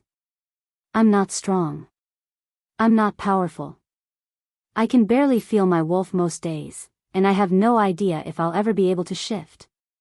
I'm exactly what everyone says I am, a broken Omega who has no business being anywhere near a throne. Alara, Theron started. But, she continued, voice hardening, I didn't ask for this. I didn't enchant anyone or manipulate anyone. The mate bond chose us, not the other way around. So if you want to blame someone for this disaster, blame the moon goddess. I'm just trying to survive. Silence filled the room. Then Darius smiled, genuinely smiled, like she'd just passed some kind of test. There it is, he said.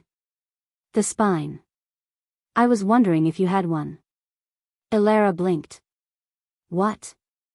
Theron told me you gave your last coins to him when you thought he was a dying beggar. That you'd been surviving in this pack's kitchens for 3 years despite them working you to death. That you still have enough compassion left to show kindness to strangers.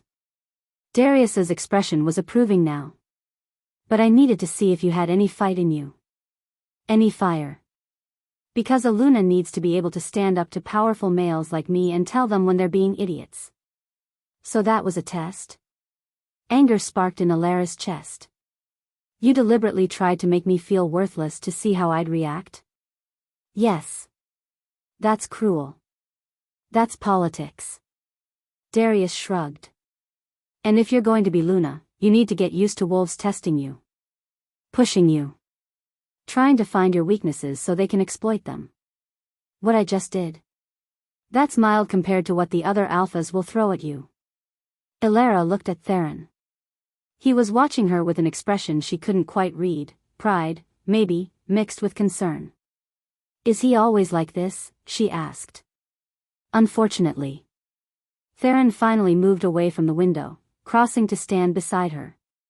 His hand brushed hers, barely a touch, but the mate bond flared with warmth. Darius is right about one thing. The other alphas are going to test you. Question you. Some will try to use you to get to me. Others will try to remove you entirely. Remove me? Her voice was small. Kill you, Darius said bluntly. If they think you're making Theron weak, they'll eliminate the problem. That's how pack politics works at this level. Fear tried to claw its way up Elara's throat, but she swallowed it down. She'd survived 3 years in this pack. She could survive this too. So what do we do? She asked. Theron and Darius exchanged a look, one of those wordless conversations that came from years of friendship and trust.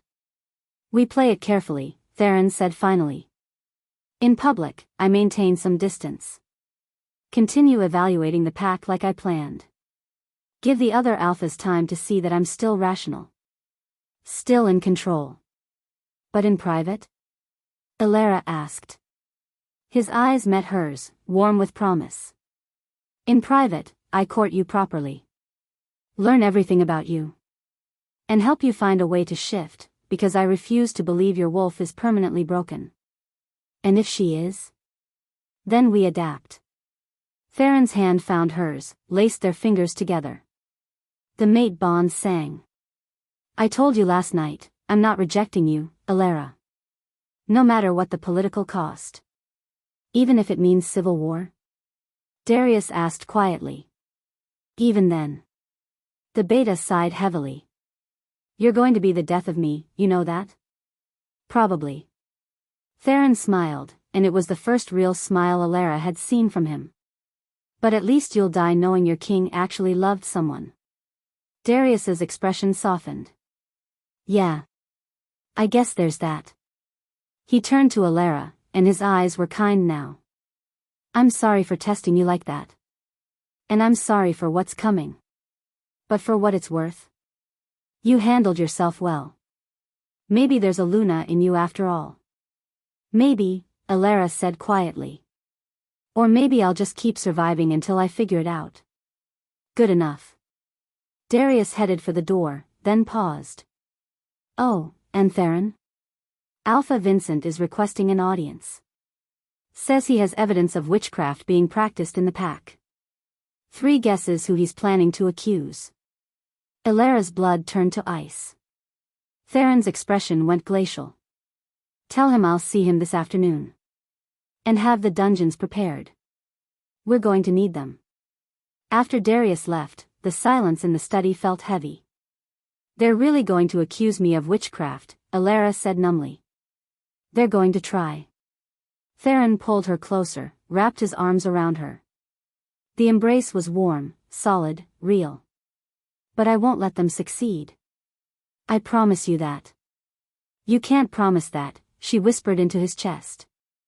You can't promise anything in this mess. Then I'll promise you this instead. He tilted her chin up, made her meet his eyes. Whatever happens, whatever they throw at us, we face it together. You're not alone anymore, Elara. And you're never going to be alone again. Her wolf practically purred. See? I told you. And despite everything, despite the fear and the political nightmare and the witchcraft accusations looming, Elara let herself believe him. She spent the morning trying to stay invisible. It didn't work. Everywhere she went, wolves stared. Some with curiosity, some with hostility, all with judgment. The news of the mate bond had spread through the pack like wildfire, and opinions were mixed. The lower-ranked wolves seemed almost hopeful. One of them had risen, after all. If an Omega could become Luna, maybe there was hope for the rest of them too. The high-ranked wolves were furious. An Omega had no business anywhere near that much power. It upset the natural order. Made a mockery of everything they believed. Elara tried to ignore them all. Went about her day like normal, or as normal as possible when you were wearing nice clothes and living in the royal wing and rumored to have enchanted a king. She was in the gardens, trying to find some peace among the roses, when Marcus found her. Elara. His voice made her freeze. Please. We need to talk. No, we don't. She didn't turn around. Yes. We do. He moved closer, and she could feel him behind her, not threatening, but desperate. What happened at dinner last night? The mate bond snapping. That should have been us. Now she did turn. Looked at him with all the coldness 3 years of suffering had taught her. But it wasn't us. You made sure of that. Marcus flinched like she'd struck him. I know. I know I destroyed what we had. But Elara, you have to understand, I was young. Scared. Vincent threatened. I don't care. The words came out flat. I don't care about your excuses anymore, Marcus. You rejected me. You chose Celine and your position over me. And now you get to live with that choice. But you found another mate. His voice broke. How? How is that possible? The rejection should have killed me? Elara smiled bitterly. It nearly did. My wolf went dormant. I spent 3 years wishing I had died, because at least then the pain would have stopped. I'm sorry. Tears glistened in Marcus's eyes. I'm so sorry, Elara. If I could go back. But you can't. She turned back to the roses. And I've moved on. Or at least I'm trying to. So please. Just leave me alone. He's going to reject you too. The words came out desperate. Once the political pressure gets too intense. Once he realizes what keeping you will cost him. He'll reject you just like I did, and then Then I'll die. Elara's voice was calm. Matter of fact. Because I can't survive another rejection.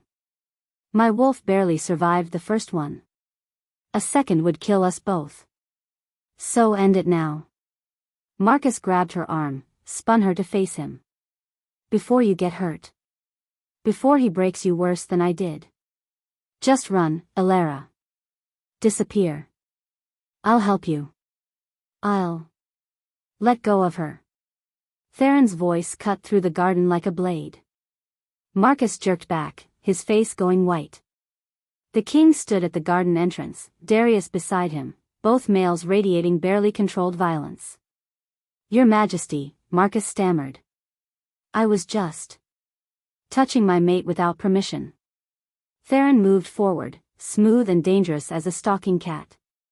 Trying to convince her to run away. Tell me, Beta Marcus. Is that treason? Or just profound stupidity?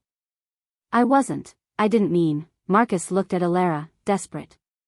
Tell him. Tell him I was just trying to help. Were you?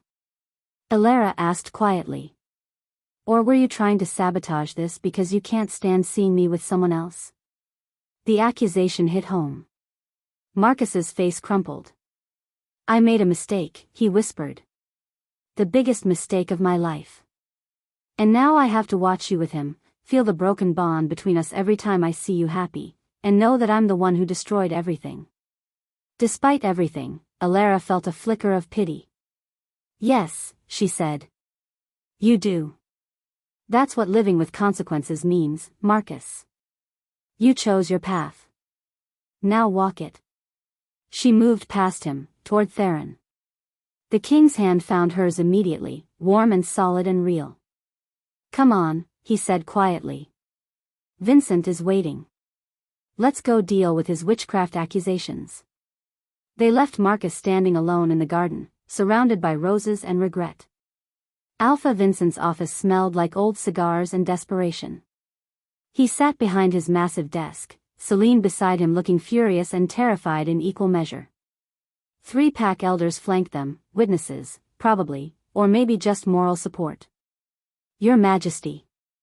Vincent stood, bowed just low enough to be respectful without being servile. Thank you for seeing me. Let's skip the pleasantries. Theron remained standing, keeping Alara slightly behind him. Protective. I understand you have accusations to make. Not accusations. Concerns. Vincent's smile was oily. You see, it's come to my attention that certain irregularities occurred last night. When you claimed the Omega as your mate. Irregularities. Theron's voice was dangerously calm. Explain. The mate bond forming out of nowhere. Her wolf suddenly waking after 3 years of dormancy. Your normally sound judgment clouded by sudden, overwhelming emotion. Vincent leaned forward. These are all signs of enchantment, Your Majesty. Of dark magic being used to manipulate the mate bond. You're accusing Alara of witchcraft. I'm suggesting the possibility should be investigated. Vincent's eyes cut to Alara, cold and calculating. For your protection, of course. We wouldn't want you bound to someone through magical coercion. Beside her, Alara felt Theron's fury through the mate bond. It was white-hot, barely controlled, seconds away from exploding into violence. That's an interesting theory, Theron said, his voice like ice. Tell me, Alpha Vincent. How exactly would an Omega who's been starving in your kitchens for 3 years have access to powerful dark magic? Where would she have learned such spells? Who would have taught her? Vincent hesitated. There are ways. Books. Dark spirits. Books. Theron's laugh was sharp. In a pack where Omegas aren't allowed to learn to read beyond basic letters? Where she worked 18-hour days and barely had time to sleep, let alone study forbidden magic? She could have nothing. Theron's power rolled through the room like thunder. You're making desperate accusations because your daughter was caught sabotaging my mate. Because your corruption is about to be exposed. And because you're terrified of what I'm going to do to this pack. I am the Alpha here. Vincent's composure cracked. You have no right to come into my territory, Anne. I have every right. Theron's eyes blazed gold. I'm your king. And you've been selling wolves to the southern territories. Trading information about northern defenses for gold. Embezzling from pack funds and letting your people starve while you live in luxury. Silence. Absolute silence. Those are lies, Vincent stammered. Who told you? I have evidence. Theron pulled a folder from his jacket, tossed it on the desk. Banking records. Correspondence with Southern Territory leaders. Testimonies from wolves who survived being sold across the border. Should I continue? Vincent stared at the folder like it was a coiled snake. You're finished, Theron said quietly. You and your daughter and everyone who helped you. The only question is whether you go quietly or whether I have to drag you out of this office in chains. And the beta? Vincent's voice was desperate now, grasping. Marcus was involved too. He helped move the wolves. Marcus is being dealt with separately. Theron's expression was grim. But nice try throwing him under the carriage to save yourself. Please. Vincent's facade crumbled completely. Please, Your Majesty. I have a family. A legacy. If you destroy me, you destroy an entire bloodline. You destroyed yourself. No pity in Theron's voice. You just didn't realize it until now. He turned to Darius. Arrest them. All of them. Witchcraft accusations, corruption, treason. We'll let the council sort out which charges stick. As the guards moved forward, Celine lunged at Alara. This is your fault, she screamed. Everything was fine until you. You should have died. You should have stayed broken and worthless, Anne. Theron caught her mid-lunge, one hand around her throat, lifting her off the ground. Say one more word about my mate, he said softly, and I'll forget I'm supposed to be civilized. He dropped her. Celine crumbled to the floor, gasping. Elara watched it all with a strange sense of detachment. This was supposed to feel like justice. Like victory. But mostly she just felt tired. Come on, Theron said, taking her hand. Let's get out of here. They left Vincent and Celine to the guards, left the office with its cigar smoke and desperation, and walked out into the sunlight. Elara took a deep breath. Thank you, she said quietly. For what? For believing me. About the witchcraft. Some part of me thought, she stopped. Started again. I've been accused of so many things over the years. Weak. Broken. Worthless. I half expected you to wonder if they were right. If maybe I had enchanted you somehow. Theron pulled her into his arms right there in the courtyard, in front of everyone. Listen to me, he said fiercely. You are not weak. You are not broken. You are not worthless. And the only thing you've enchanted me with is your strength. Your kindness. Your refusal to give up even when everyone told you to. I love you. The words slipped out before Elara could stop them. Theron went very still. I know it's too soon, she said quickly. I know we barely know each other and there's a war coming and everything's complicated. But I needed to say it. Because if they kill me tomorrow or if Vincent's accusations somehow stick or if... He kissed her. Deep and desperate and full of everything he couldn't say. When they broke apart, his forehead rested against hers. I'm terrified of loving you, he whispered. Everyone I've ever loved has died. And I can't lose you too, Elara. I won't survive it. Then don't love me. Her hands cupped his face. Just keep me. Just let me keep you. And we'll figure out the rest as we go. Deal, he said. And kissed her again while the pack watched and whispered and judged. But for once, Elara didn't care what they thought. She had her mate. Her king. Her second chance. And she was going to fight like hell to keep it. Chapter 5. The council chamber was packed. Elara stood in the center of the circular room, wearing a simple white dress that made her feel exposed and vulnerable.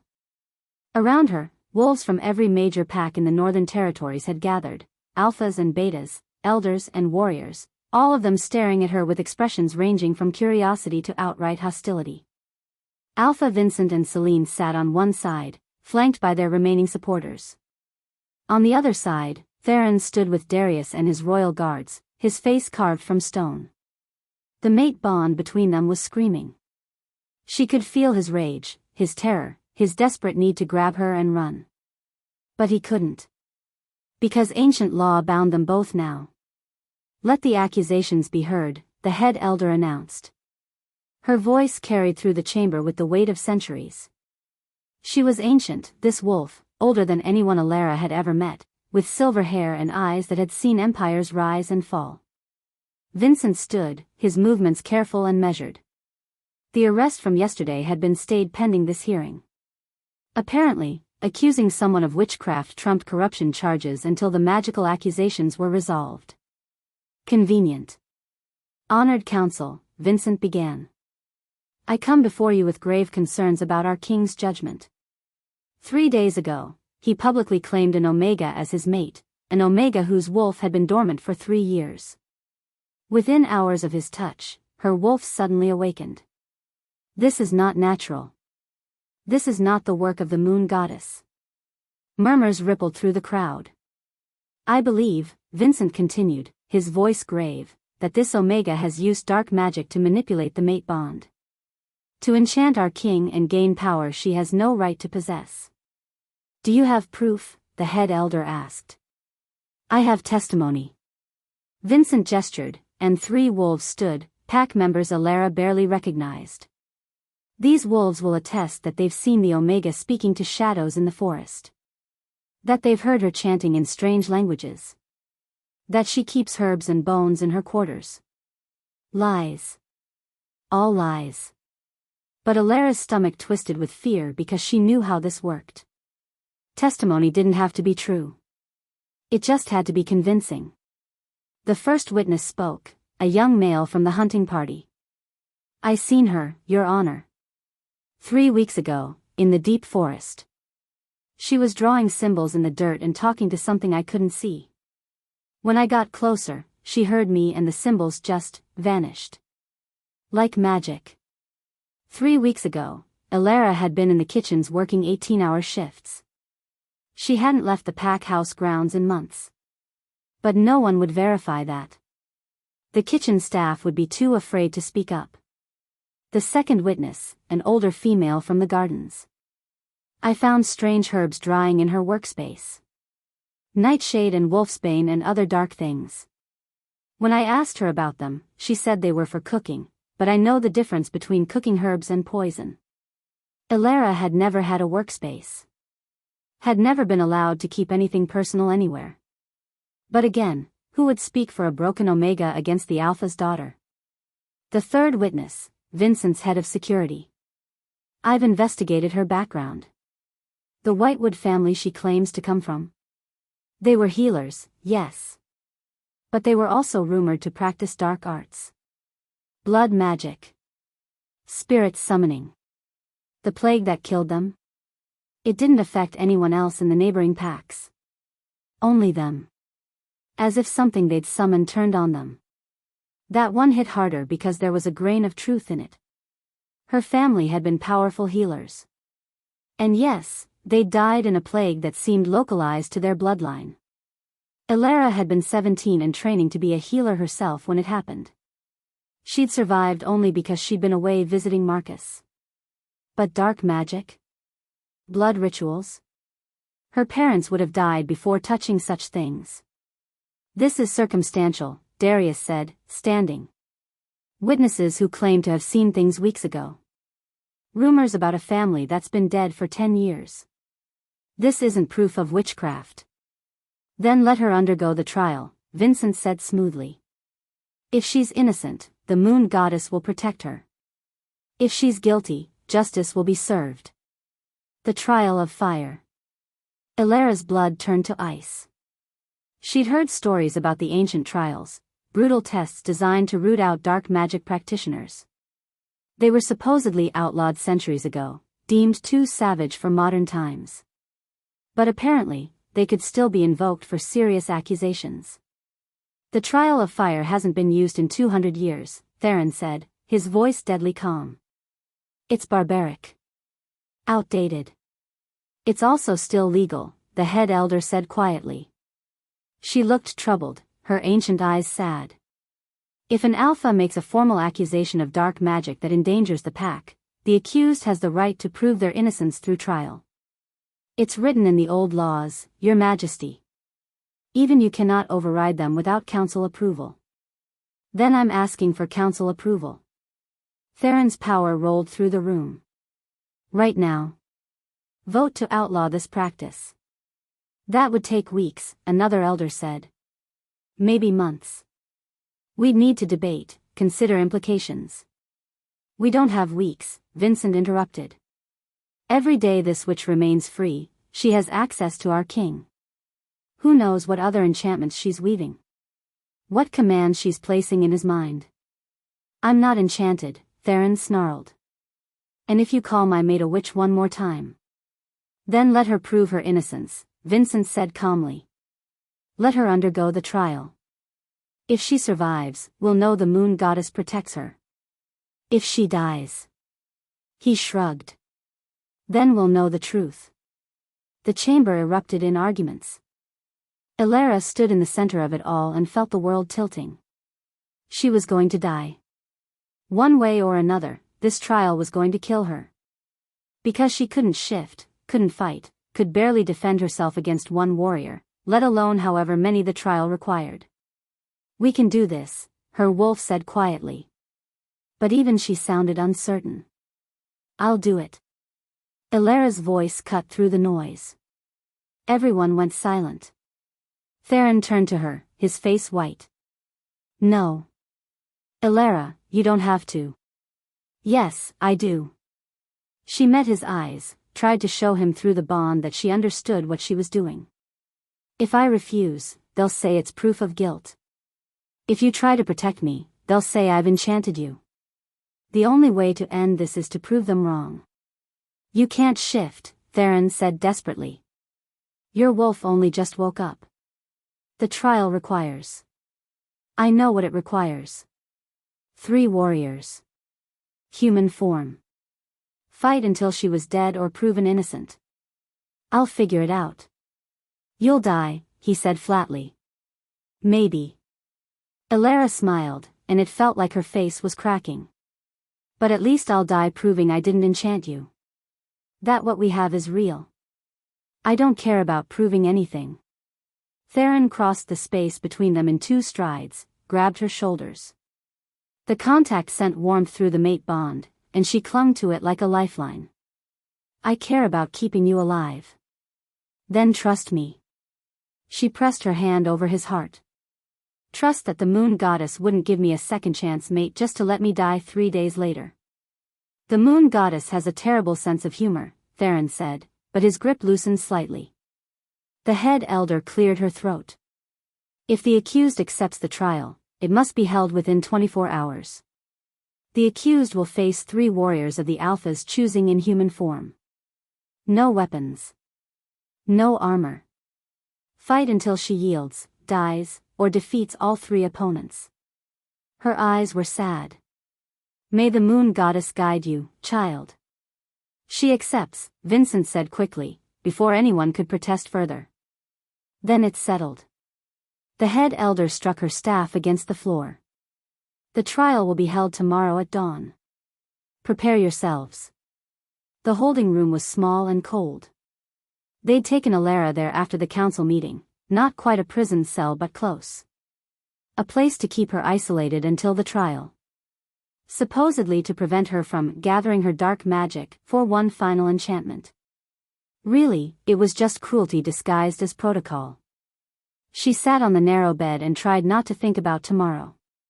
Tried not to imagine 3 warriors, probably the biggest, strongest males Vincent could find, beating her to death while her mate watched.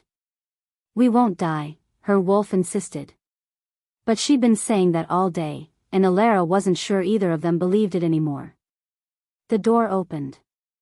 Theron slipped inside, closed it quietly behind him. His face looked haunted in the dim light. You shouldn't be here, Elara said.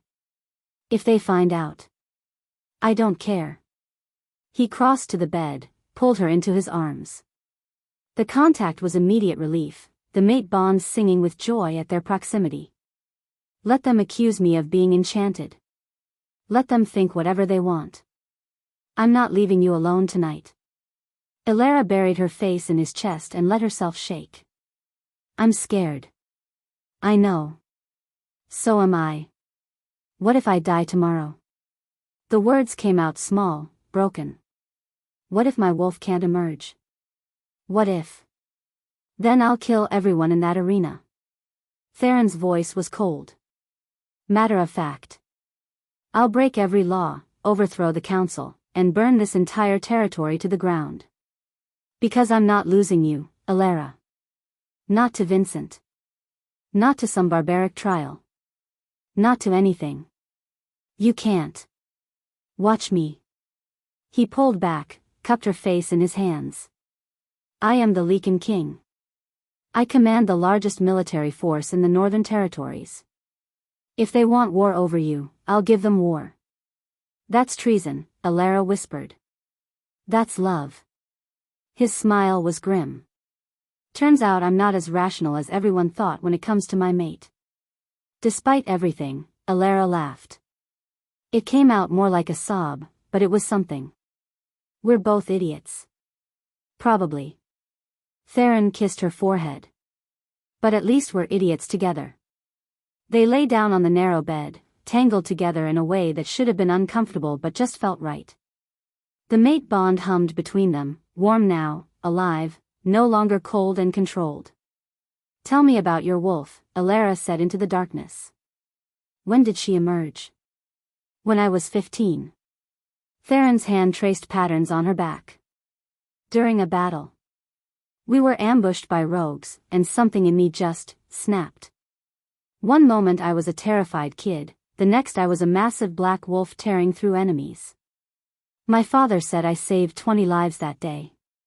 Did it hurt? The first shift. Like dying. His voice was quiet. Like every bone in your body breaking at once.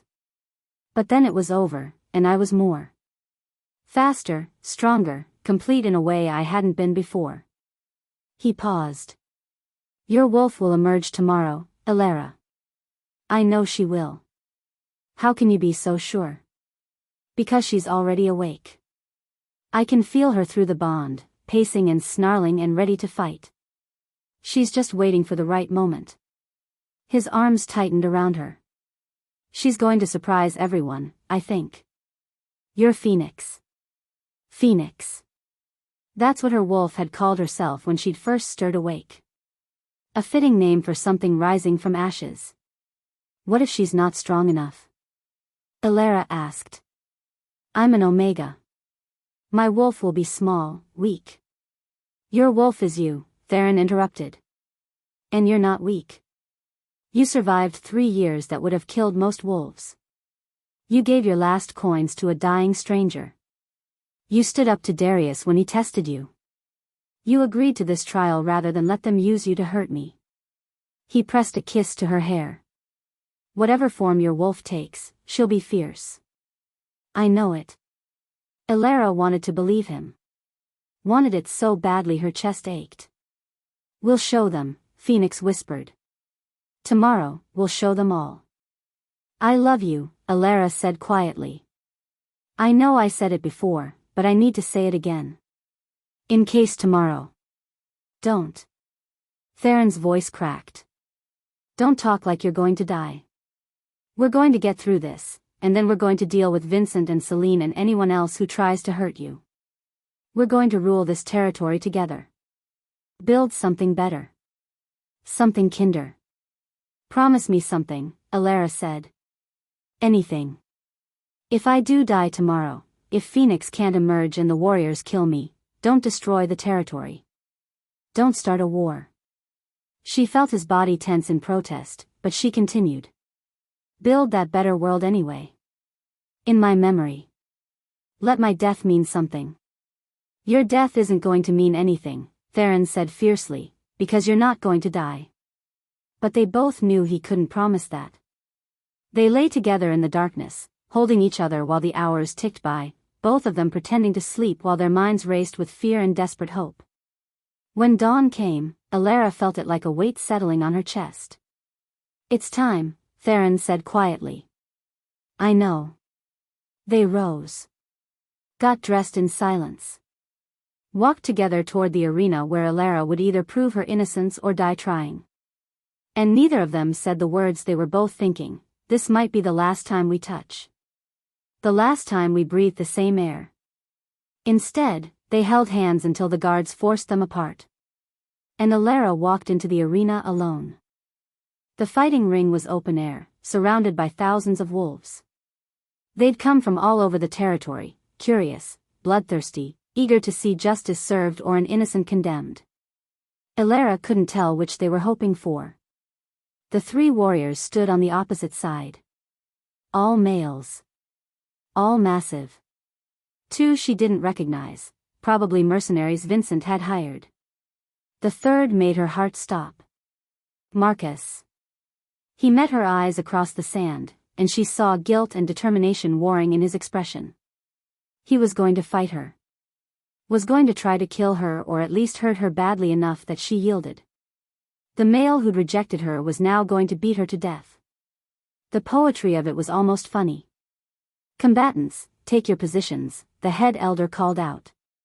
She stood in a special box overlooking the arena, her face grave. Theron stood beside her, looking like he wanted to murder everyone present. Elara walked to the center of the ring. The sand was hot beneath her bare feet, the sun already beating down despite the early hour. The rules are simple, the head elder continued. The accused will fight all 3 warriors in human form. She may not leave the ring. She may not yield until she's beaten all 3 opponents or until she's too injured to continue. The warriors may not kill her deliberately, but accidents during combat are expected and forgiven. She paused. If the accused shifts at any point, she automatically loses and is executed immediately. This trial is meant to test her humanity, not her wolf strength. Of course. Because if Alara could shift, she might actually have a chance. But trapped in human form against 3 trained warriors? She was dead. No, Phoenix snarled. We're not. Trust me. The warriors moved forward. Marcus hung back slightly, but the 2 mercenaries came straight at her, confident, brutal, ready to tear her apart. The first punch hit her in the ribs.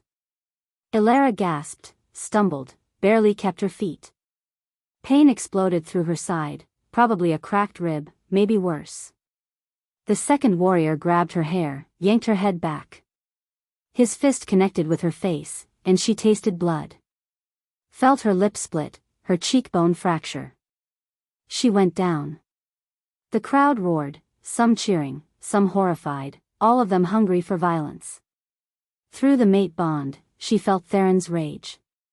Felt him start to move forward, felt Darius grab him and hold him back.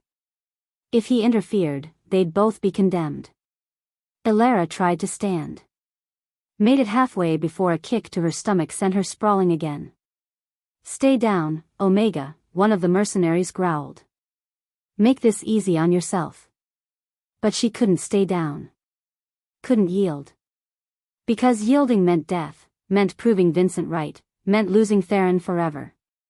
She pushed herself up on shaking arms. Another kick. This one to her back. She heard something crack, felt fire race up her spine. Get up, Phoenix demanded. Get up, get up, get up. But Alara couldn't. Her body wouldn't cooperate. She lay in the sand, bleeding and broken, while the warriors circled her like predators around dying prey. Please, Marcus said quietly. She could barely hear him over the roaring in her ears. Just yield, Alara. Don't make me do this. Then don't, she gasped out. Blood bubbled in her mouth, internal bleeding, probably. Walk away, Marcus. For once in your life, do the right thing. His face twisted with anguish. I can't. If I don't fight, they'll say I was enchanted too. They'll what? Reject you? Make you suffer? Alara laughed, and it hurt so much she almost blacked out. Welcome to my world. One of the mercenaries grabbed her arm, yanked her upright. Enough talking. Time to end this. His fist drew back for what would probably be the killing blow. Inside Alara's chest, something snapped. It wasn't gradual. Wasn't a slow awakening or a gentle emergence. It was violent and sudden and absolutely unstoppable. Phoenix exploded out of her. The shift was agony. Alara's bones broke and reformed, her skin tore and healed, her entire being was ripped apart and reconstructed in the space of a heartbeat. She screamed, a sound that started human and ended as a wolf's howl. And then she was standing on 4 legs, staring at the world through new eyes. The warrior stumbled backward, his face white with shock. Because the wolf looking back at him wasn't small. Wasn't weak. Wasn't the pathetic Omega wolf everyone expected. Phoenix was massive, nearly as large as an alpha wolf, with a coat that shimmered like liquid silver in the sunlight. Her eyes were gold, burning with ancient power. And on her forehead, glowing faintly but unmistakably, was a crescent moon mark. The mark of Luna. Of royalty. The arena went absolutely silent. Then, slowly, starting with the lowest-ranked wolves and spreading through the crowd like a wave, every single wolf present dropped to their knees. Even the warriors. Even Marcus, his face slack with awe and terror. Impossible, the head elder whispered. But she was kneeling too. The silver bloodline. It's extinct. It's been extinct for 300 years. Not extinct, Phoenix's voice rang through the arena, not spoken aloud but felt by every wolf present. Ancient. Powerful. Hidden. Waiting. And now awake.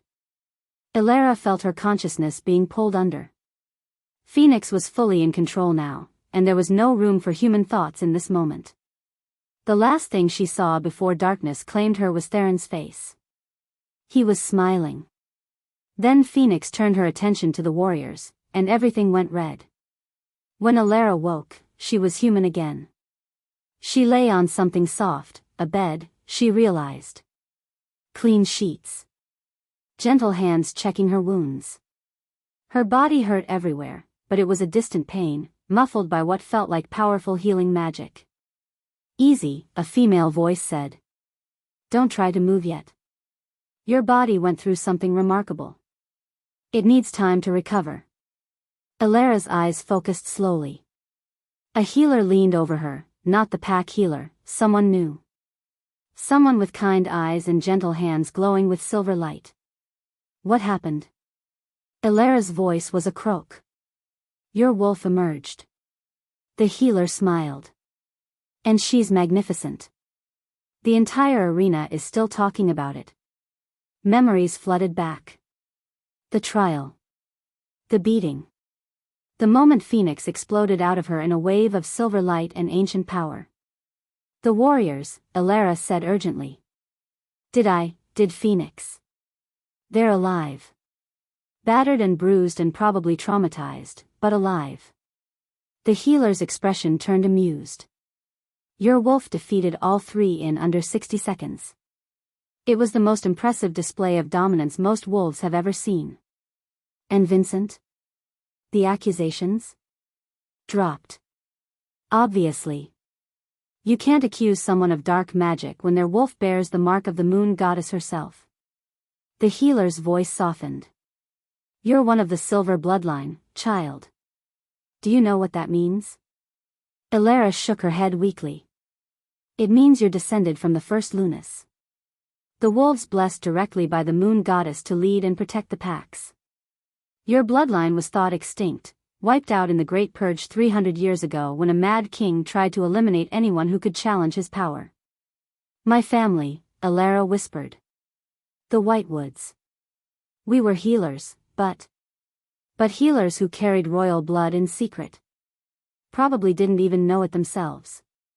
The healer sat back. The silver wolf gene is recessive. It only emerges in moments of extreme need, when a true mate bond combines with life-threatening danger. That's why it's so rare. That's why everyone thought it was extinct. So Phoenix is possibly the most powerful Luna wolf born in centuries. The healer smiled. The king is going to be insufferable about this. He hasn't stopped grinning since you shifted. As if summoned, the door burst open. Theron rushed in, looked at her lying in the bed, and his carefully controlled mask crumbled. He was at her side in an instant, gathering her carefully into his arms. You terrified me, he said into her hair. When you went down, when they started beating you, I thought, his voice broke. I thought I was going to watch you die. So did I, Elara admitted.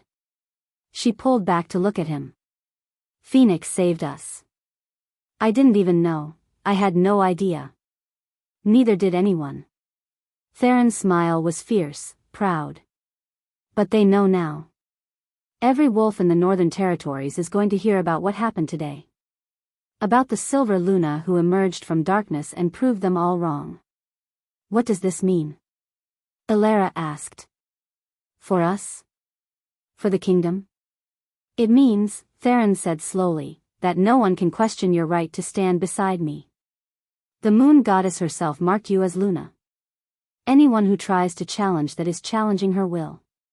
Vincent is in chains. Him and Celine both. The corruption charges are proceeding, and they'll be executed within the week. His expression was grim. Marcus is being allowed to leave the territory. Darius thinks exile is punishment enough. And the pack? Needs a new alpha. Theron's eyes gleamed. I'm thinking I know a Silver Luna who might be perfect for the job. Elara stared at him. You want me to lead Silvermoon Pack? I want you to rebuild it. Make it the kind of pack that would have protected you instead of breaking you. A place where omegas are valued, where power doesn't equal cruelty. He kissed her forehead gently. But only if you want to. No pressure.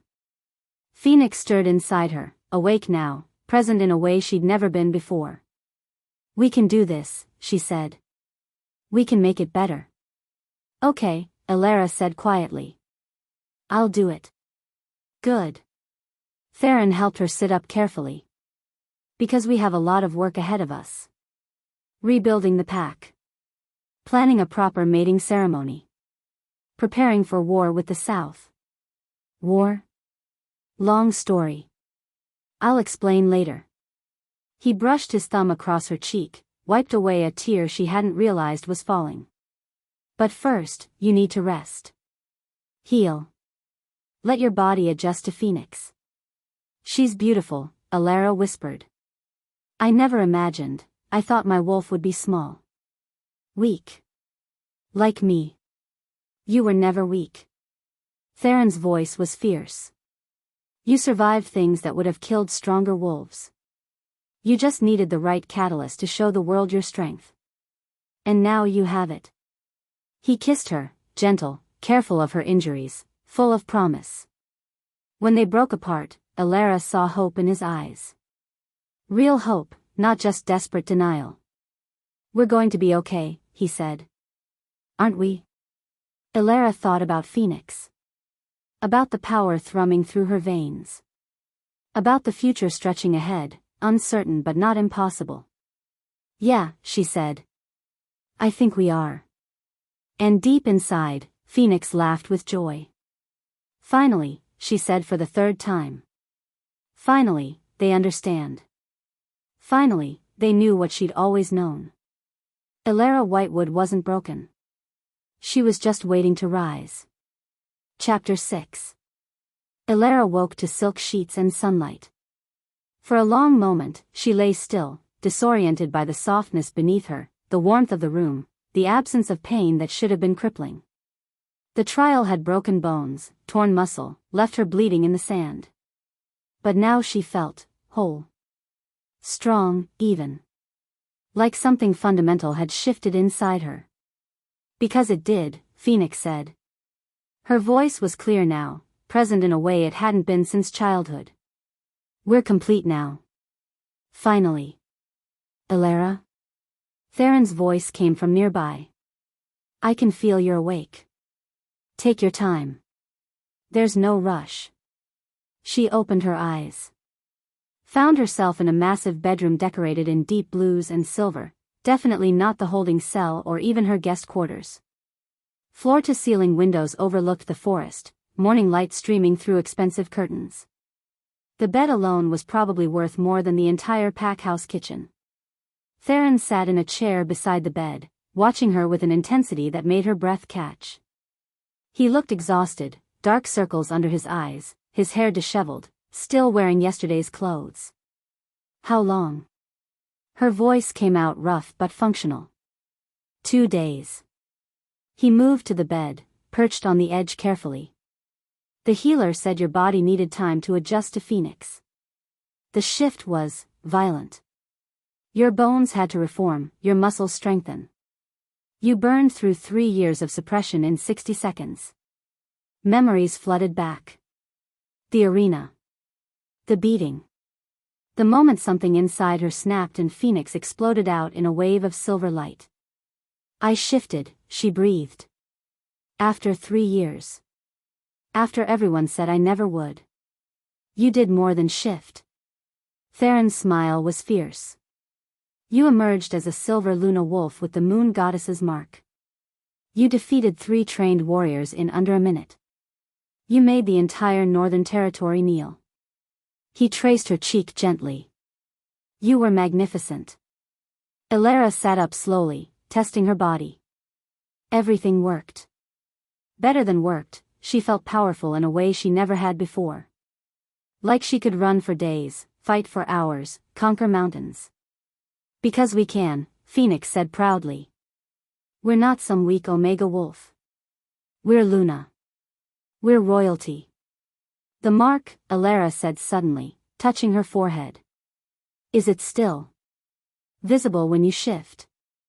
Faded but present when you're human. Theron guided her hand to the mirror on the nightstand. Look. She did. And gasped. A faint silver crescent marked her forehead, just above and between her eyebrows. It shimmered when the light hit it right, like it was made of moonlight itself. It's beautiful, she whispered. It's yours. Theron's voice was warm. The mark of Luna. Of the silver bloodline. Of power blessed by the moon goddess herself. But I don't understand. Elara turned to face him. How? My family were healers. We had no connection to royalty. No claim to. That's what I thought too. Until Darius did some research. Theron stood, moved to a desk covered in old books and scrolls. The silver bloodline was supposedly wiped out 300 years ago in the Great Purge.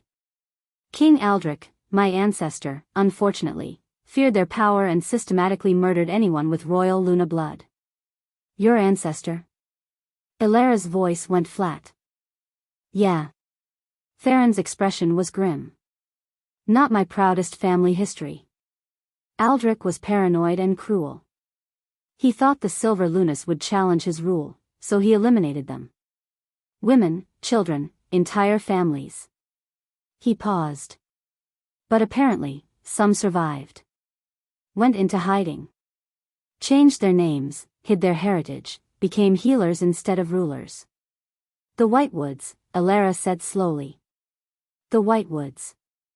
Theron brought over a scroll, unrolled it on the bed. Darius found this in the royal archives. A family tree from before the purge. Look. Elara studied the faded parchment. Names and lines connecting them, generations of wolves spreading across the page. And there, near the bottom, a family labeled Silvercrest, the original royal Lunas. One branch of that family had a note beside it, survived. Went into hiding. Bloodline preserved through healer families. My family, Elara breathed. We were descendants of the original Lunas. More than descendants. Theron's voice was careful. According to this, you're the last direct descendant of Queen Elara the Silver, the most powerful Luna who ever lived. Your family named you after her, probably without even knowing why. It was tradition. Memory preserved through names and stories. The room spun. Elara gripped the sheets, tried to process what he was saying. I'm royalty, she said numbly. Royal blood. Luna blood. Yes. But I was an Omega. Rejected. Broken. I worked in kitchens for 3 years. Because no one knew. Theron sat beside her again, took her hands. Listen to me. Your weakness was never weakness. Your wolf was dormant because you were too powerful. Phoenix needed time to develop, needed your body to mature enough to handle her strength. Most wolves shift at 18 because they're ready. You weren't ready because you were carrying the power of the silver bloodline. But I was supposed to shift at 18. The bond with Marcus was supposed to trigger Phoenix early. And maybe it would have, if Marcus had been strong enough. Theron's voice went hard. But he wasn't. He was a beta trying to bond with a hidden Luna. The power imbalance was too great. When he rejected you instead of completing the bond, it sent Phoenix into deeper dormancy. Protecting you. Waiting for the right mate. You, Elara whispered. Me. A Lycan king with enough power to balance yours. To help Phoenix emerge without destroying you. His thumbs brushed across her knuckles. That's why the bond felt cold at first. Because my wolf and yours were assessing each other, making sure we were compatible. Making sure neither of us would break under the pressure of what we are. Phoenix stretched inside her, content. He understands, she said. Finally, someone who understands what we are. What happens now? Elara asked. Now? Theron's smile was grim. Now we deal with the political nightmare of you being more royal than half the nobles in the Northern Territory. The formal announcement was made that afternoon. Elara stood beside Theron on a balcony overlooking the main courtyard, wearing a dress of silver and deep blue that marked her as Luna. The silver crescent on her forehead was painted more prominently with some kind of shimmering powder that caught the light. She looked like royalty. Felt like an imposter. "Stop it," Phoenix chided. "We belong here. We always did." Below them, thousands of wolves had gathered. Not just from Silvermoon Pack, but from territories across the north. Word had spread fast about the trial, about Phoenix's emergence, about the Silver Luna who'd knelt to no one. "People of the Northern Territories," Theron's voice rang out, amplified by some kind of magical enhancement. "I stand before you today to make a formal declaration. Elara Whitewood, descendant of the Silver bloodline, bearer of the Moon Goddess's mark, is my true mate and your future Luna Queen." The crowd erupted, some cheering, some shouting protests, all of them shocked. "I know many of you have questions," Theron continued. "Many of you believed the Silver bloodline was extinct. Many of you were taught to fear Luna power as dangerous or unstable. But I'm here to tell you that fear was manufactured. Created by an ancestor of mine who was too weak to rule beside such power." Murmurs rippled through the crowd. Calling out your own bloodline's failures wasn't typically how royalty behaved. Elara survived rejection, abuse, and 3 years of suffering that would have killed most wolves. She showed compassion to a stranger when no one else would. She faced the trial of fire with courage despite having every reason to run. And her wolf, Phoenix, is proof that the Moon Goddess hasn't abandoned us. He turned to Elara, held out his hand. "She is my mate. My Luna. My equal. And anyone who challenges that challenges me." Elara took his hand. The mate bond flared warm and bright, and she felt the connection to every wolf present, a strange awareness of the pack consciousness that hadn't been there before. "That's Luna power," Phoenix explained. "We can feel them. Sense their loyalty or their doubt. Use it wisely." Before Elara could respond, a commotion at the back of the crowd drew everyone's attention. A group of wolves was pushing forward, older males and females, all radiating power and authority. They wore formal robes marked with the symbols of the Northern Pack elders. The council. The wolves who supposedly advised the king but really just tried to control him. The lead elder, a massive male with silver-streaked hair and cold blue eyes, strode through the crowd like he owned it. His name was Counselor Magnus, Elara remembered. One of the most powerful alphas in the territory. "Your Majesty," Magnus called out, his voice carrying easily. "We need to speak. Now." "Then speak," Theron said coolly. "I have nothing to hide from my people. This isn't a matter for public. Everything I do is public. I'm the king." Theron's smile was sharp. "So speak your piece, Magnus. Tell everyone what you're really upset about." Magnus' face flushed, but he continued. "You've claimed a mate without consulting the council. Without following proper protocols. Without considering the political ramifications." "I claimed my true mate," Theron corrected. "The Moon Goddess chose her for me. Or do you question the goddess's judgment?" "I question whether this female is truly your mate or whether she's used some kind of enchantment to." She underwent the trial of fire and emerged as a Silver Luna. Theron's power rolled through the courtyard. "Are you suggesting the Moon Goddess herself is confused?" Magnus hesitated. Then pressed forward.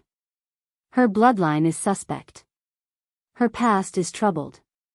She was rejected once, which means the male who rejected her was an idiot." Theron's voice went cold. "Continue that line of thought, Magnus, and I'll start questioning why you're so invested in who I choose as my mate. Unless..." He tilted his head. "Unless you had someone else in mind?"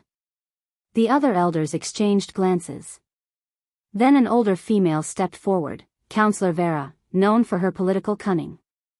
We had hoped, she said carefully, that you might consider Lady Astrid Moonwhisper as your Luna. She's a powerful Alpha's daughter.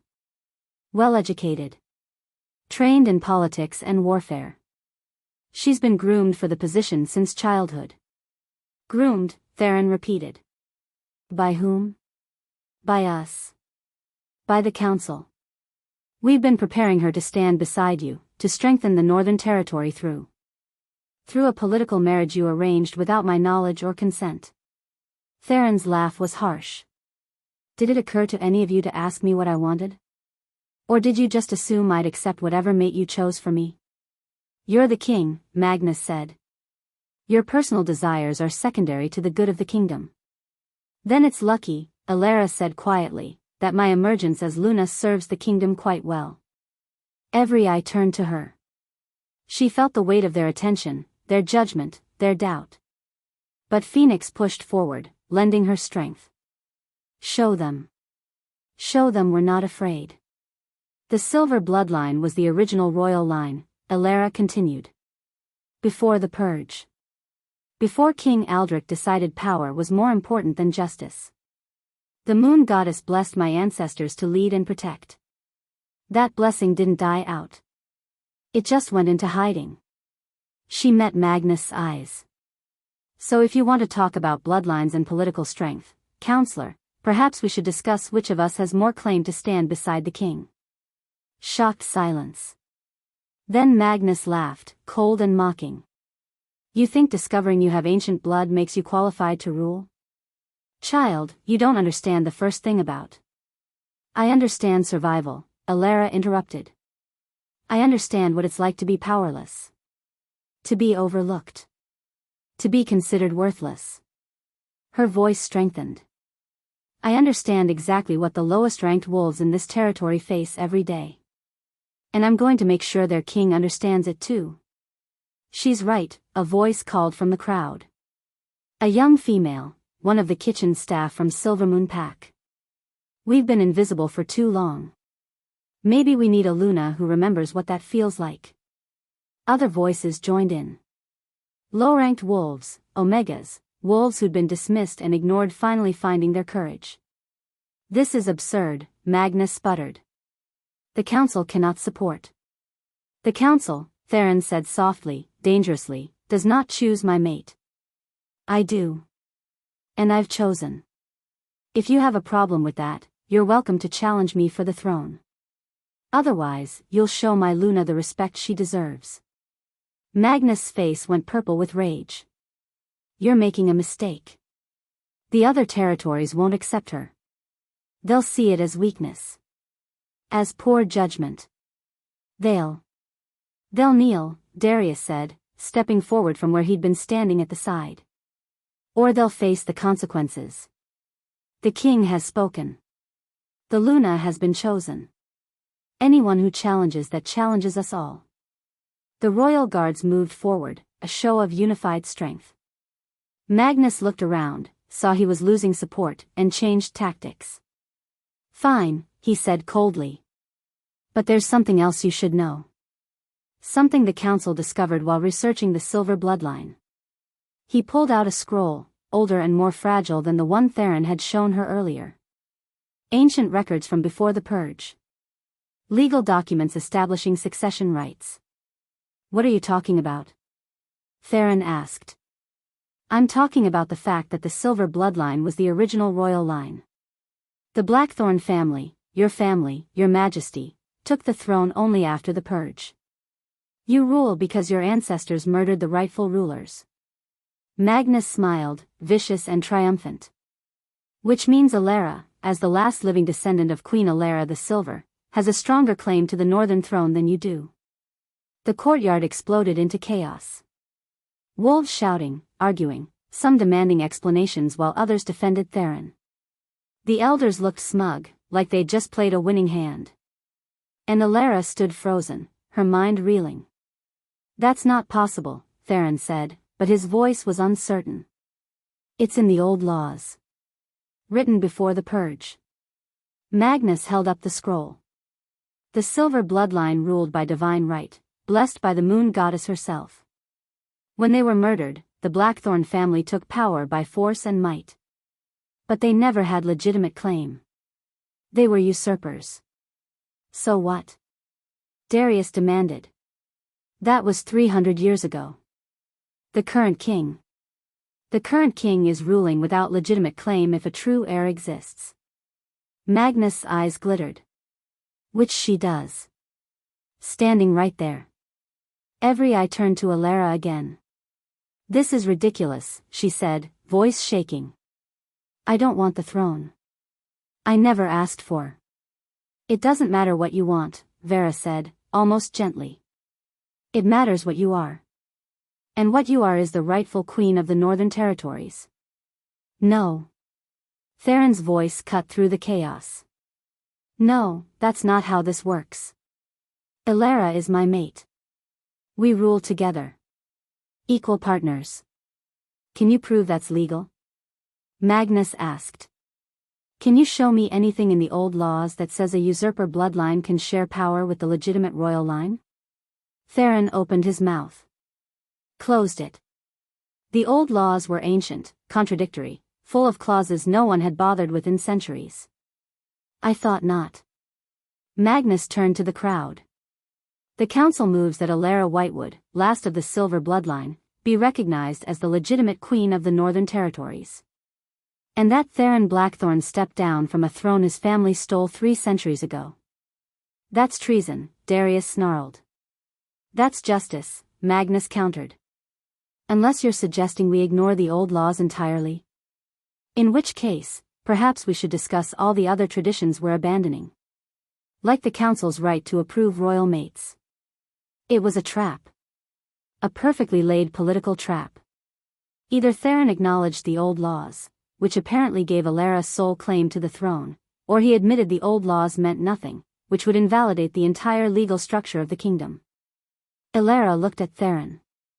Saw fury and helplessness warring in his expression. Through the mate bond, she felt his emotions clearly, rage at Magnus for using her this way, terror at the possibility of losing everything, and underneath it all, a deep exhaustion with the political games that came with ruling. We could take it, Phoenix said quietly. The throne. It's ours by right. We could rule alone. Make the changes we want without compromise. No, Alara said aloud, loud enough to silence the courtyard. Everyone stared at her. No, she repeated.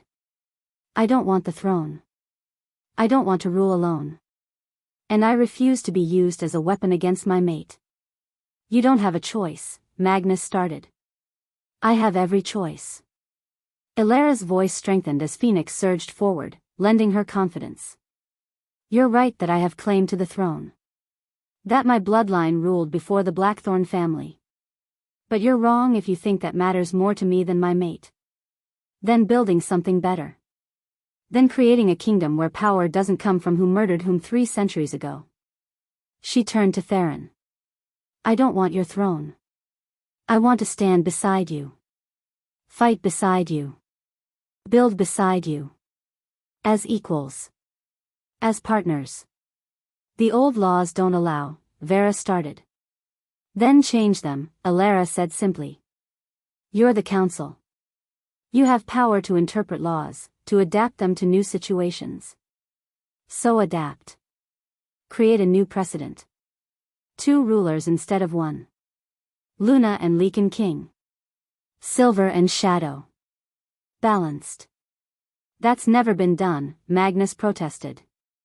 Neither has a silver Luna emerging after 300 years, Darius pointed out.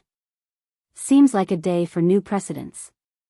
The elders looked at each other, uncertain now. If we agree to this, Vera said slowly, you'd both have equal power? Equal claim? No hierarchy between you? None, Theron said immediately. He took Alara's hand, laced their fingers together. She rules beside me. With me. Her word carries the same weight as mine. And what happens when you disagree? Magnus demanded. When you want one thing and she wants another? Then we figure it out together, Alara said. Like partners do. Like mates do. Phoenix stretched inside her, satisfied. Yes. This is right. This is how it should be.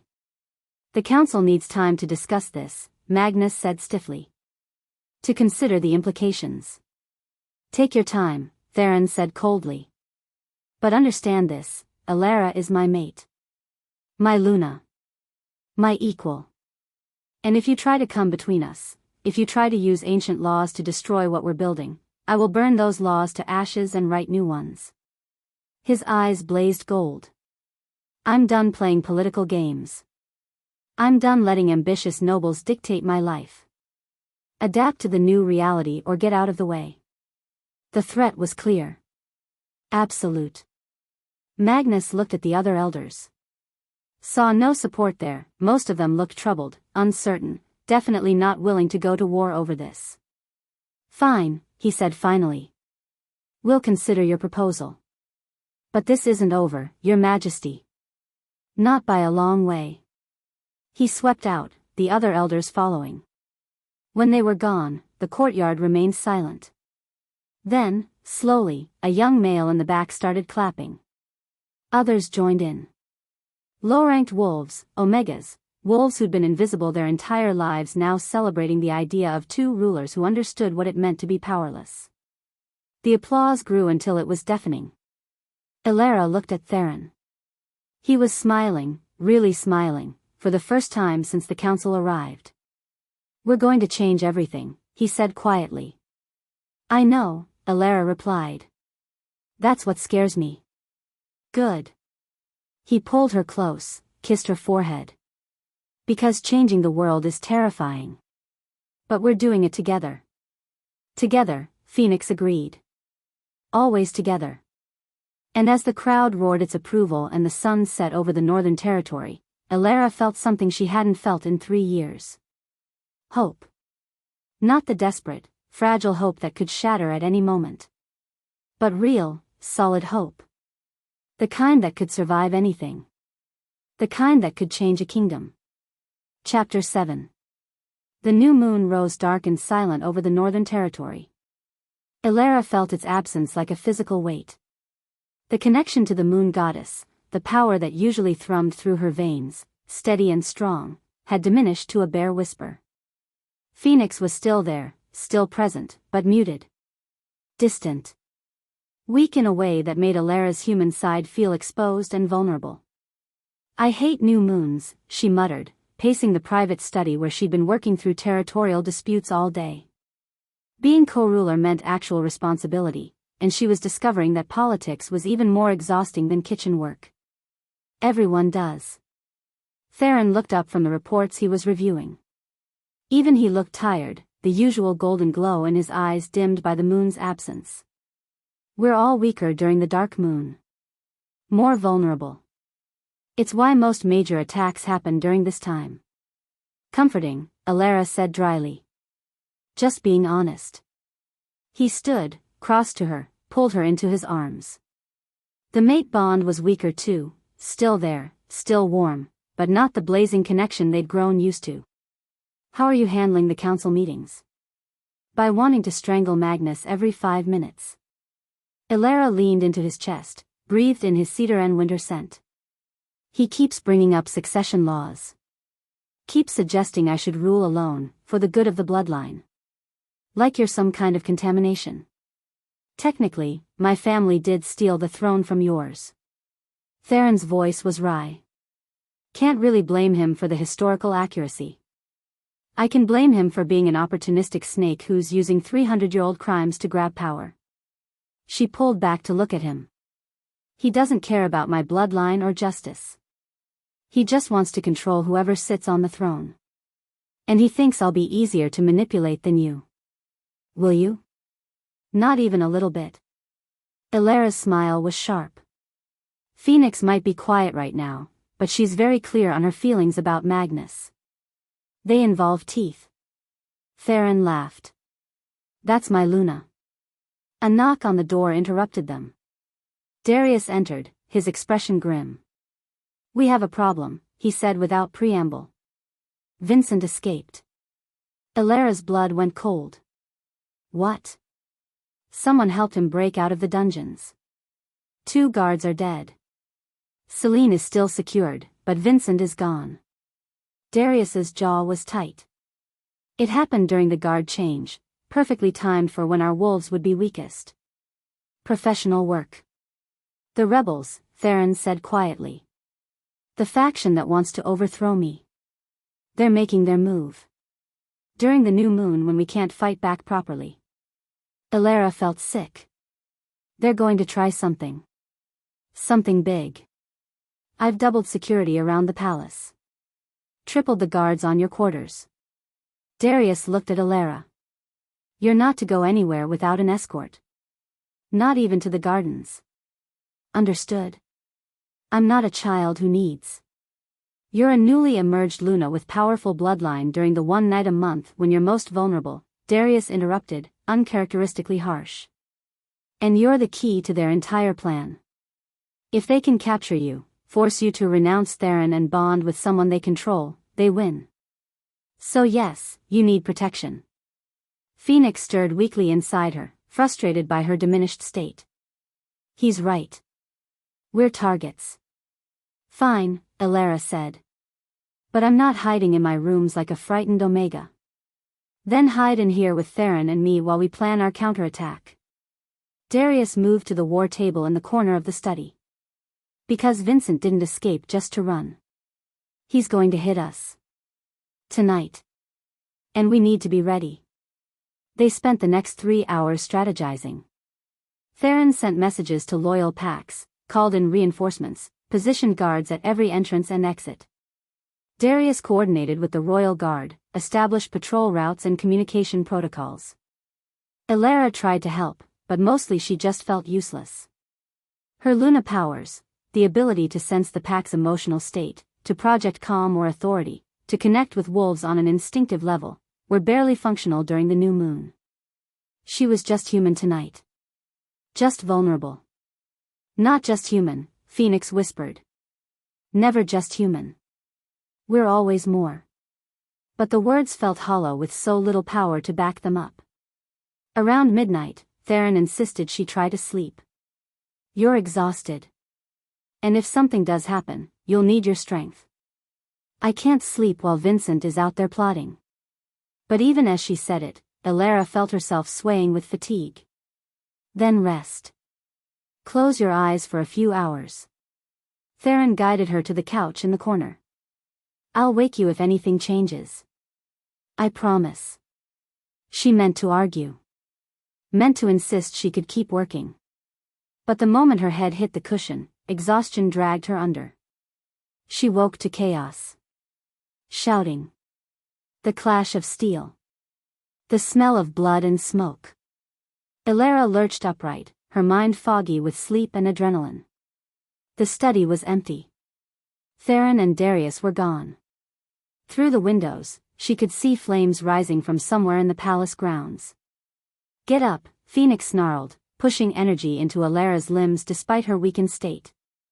Move. Now. Elara stumbled to the door. Found it locked from the outside. What? An explosion rocked the building. The windows shattered inward, showering her with glass. She threw up her arms instinctively, felt cuts opening across her skin but nothing deep. Nothing fatal. Through the broken windows, she saw them.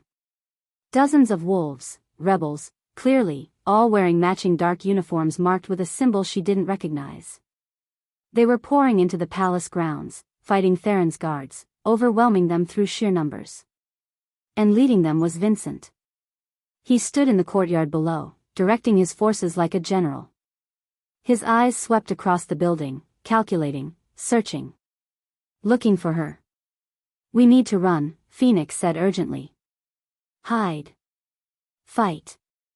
Something. But the door was locked. The windows led to a 3-story drop. And Elara's wolf was too weak to shift, too diminished to heal quickly if she tried to jump. She was trapped. A crash at the door. Someone was breaking through. Elara grabbed the heaviest thing she could find, a bronze paperweight from Theron's desk, and pressed herself against the wall beside the door. It wasn't much, but it was something. The door exploded inward. 5 wolves poured in, all armed, all radiating hostile intent. But the one in front made Alara's breath catch. Marcus. He looked different. Harder. His eyes were cold in a way they'd never been before, even during the rejection. He wore the same dark uniform as the rebels, the symbol prominent on his chest. "Hello, Alara," he said quietly. The paperweight fell from her numb fingers. You're working with them. I'm working for you." Marcus moved closer, and the other wolves fanned out around her, blocking all exits. "To save you from making the biggest mistake of your life." "Save me?" Alara's voice rose with disbelief. "By allying with rebels? By helping Vincent escape? By getting you away from Theron?" Marcus's expression was earnest, desperate. "Don't you see? He's using you. Your bloodline. Your power. He doesn't actually care about you, he just wants to secure his stolen throne. That's insane." Alara backed away until she hit the wall. "Theron is my mate. My true mate. The moon goddess. The moon goddess makes mistakes." The words came out bitter. "You were supposed to be mine, Alara. We were mates first. If I hadn't rejected you, if I'd been stronger. But you did reject me." Her voice was cold. "You chose ambition over me. Celine over me. Status over me. And now you think you can just kidnap me and, what? Force me to bond with you? That's not how this works, Marcus. I'm not forcing anything." He held up his hands. "I'm rescuing you. Once we get you somewhere safe, once you see that Theron isn't who you think he is, you'll understand. You'll choose to leave him. And if I don't?" Marcus's expression hardened. "Then we'll make other arrangements." One of the other wolves moved forward with rope. Alara tried to fight, tried to call on Phoenix's power, but the new moon had left her too weak. She felt like she was moving through water while they were moving through air. They bound her wrists, gagged her to prevent her from screaming for help. Through it all, Marcus watched with guilt and determination warring on his face. "I'm sorry," he said. "But this is for your own good. You'll see. Once you're away from his influence." A howl split the night. "Theron." His voice was pure fury and terror, the sound of a mate who just discovered his Luna was in danger. "Move," Marcus snapped at the others. "We need to go now." They hauled Alara toward the broken windows. She struggled, but bound and weakened, there was little she could do. One of the wolves shifted, grabbed her with careful jaws, and leaped out the window with her. The drop should have killed them both. But the wolf landed smoothly, absorbed the impact, and started running. Behind them, Alara heard Theron's roar of rage. Heard fighting intensifying as he tore through anything in his path to get to her. But they were moving too fast. Through the forest, away from the palace, toward whatever fate the rebels had planned. Phoenix raged inside her, weak but furious. "Don't give up. Don't stop fighting. He'll find us. I know he will." Alara prayed she was right. They took her to a cave deep in the forest. It was clearly prepared in advance, torches lit the interior, supplies stacked in corners, a makeshift throne set up at the far end. On that throne sat a male Alara had never seen before. He was older, scarred, with eyes that held nothing but cold calculation. "The Silver Luna," he said, standing. "At last. Welcome, Your Majesty." Alara was thrown to her knees in front of him. The gag was removed, though her hands stayed bound. "Who are you?" she demanded. "Lord Cale Ironhide. Leader of the rebel faction. And your future mate, if you're wise." "I already have a mate." "A false mate. A usurper's bloodline trying to dilute your power." Cale moved closer, circled her like a predator. "But I can offer you something real. True power. The throne that's rightfully yours without compromise. Without sharing. I don't want the throne without Theron. Then you're a fool. Cale's voice went cold. But you'll learn. Marcus, bring in the leverage. Marcus hesitated. Lord Cale, that wasn't part of the plan. You said we'd convince her, not. Plans change. Bring it in.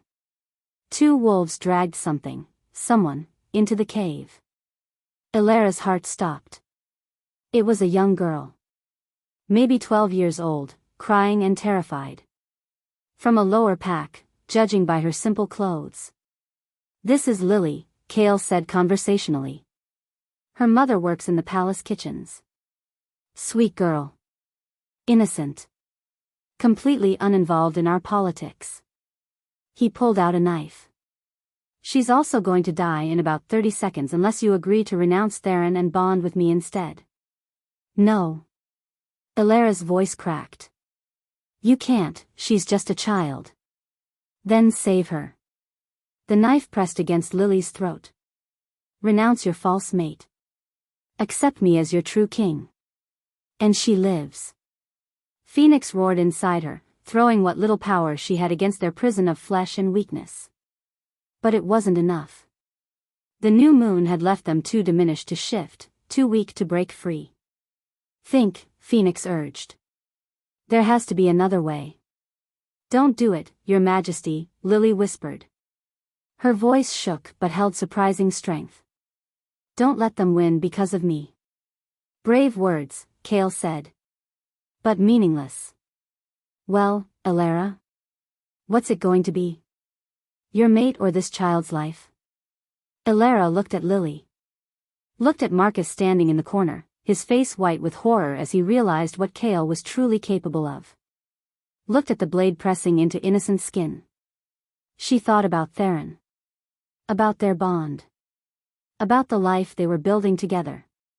And she made her choice. I renounce. No. The cave entrance exploded inward. Theron stood there, covered in blood and fury, his wolf fully present in his blazing gold eyes despite the new moon. Behind him, Darius and dozens of royal guards poured in. Let her go, Theron's voice was deadly calm. Now. Cale pressed the knife harder. Blood welled against Lily's throat. Take one more step and the girl dies. Then your precious Luna. Then. Marcus moved. It was so fast Elara almost missed it. One moment he was standing frozen in the corner. The next, he'd crossed the space and tackled Cale away from Lily. The knife went flying. The girl scrambled away, was caught by one of the guards and hustled to safety. Chaos erupted. Rebels fighting guards. Theron cutting through anyone between him and Elara. Darius directing the battle with brutal efficiency. And Marcus, standing over Cale's prone form with a sword he'd grabbed from somewhere, looking absolutely shattered. I didn't know, he was saying, over and over. I didn't know he'd go this far. I just wanted, I thought. Theron reached Elara, cut through her bonds with his claws. Are you hurt? I'm fine. Marcus saved. She looked over at where Marcus stood, saw Cale recovering, saw the betrayal in Marcus's eyes. You used me, Marcus said to Cale. You said we'd convince her. Show her the truth. You never said anything about killing children. You were always weak, Cale spat. Too soft. Too consumed by guilt over a broken Omega to see the bigger picture. She's not broken. Marcus's voice was quiet. Dead. I was. Then Cale moved. Faster than should have been possible during the new moon, he grabbed the fallen knife and lunged, not at Elara or Marcus, but at Theron. The king turned, but he was weakened too.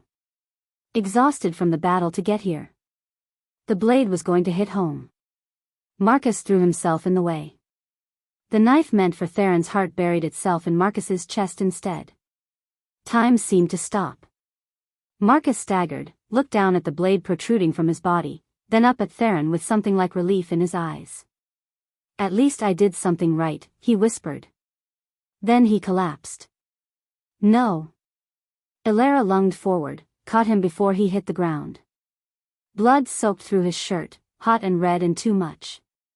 No, you idiot, why would you? Had to. Marcus's voice was fading. Had to prove, not all bad. Not completely, he coughed, blood bubbling at his lips. Tell Alara, I'm sorry. For everything. Should have chosen her. Should have.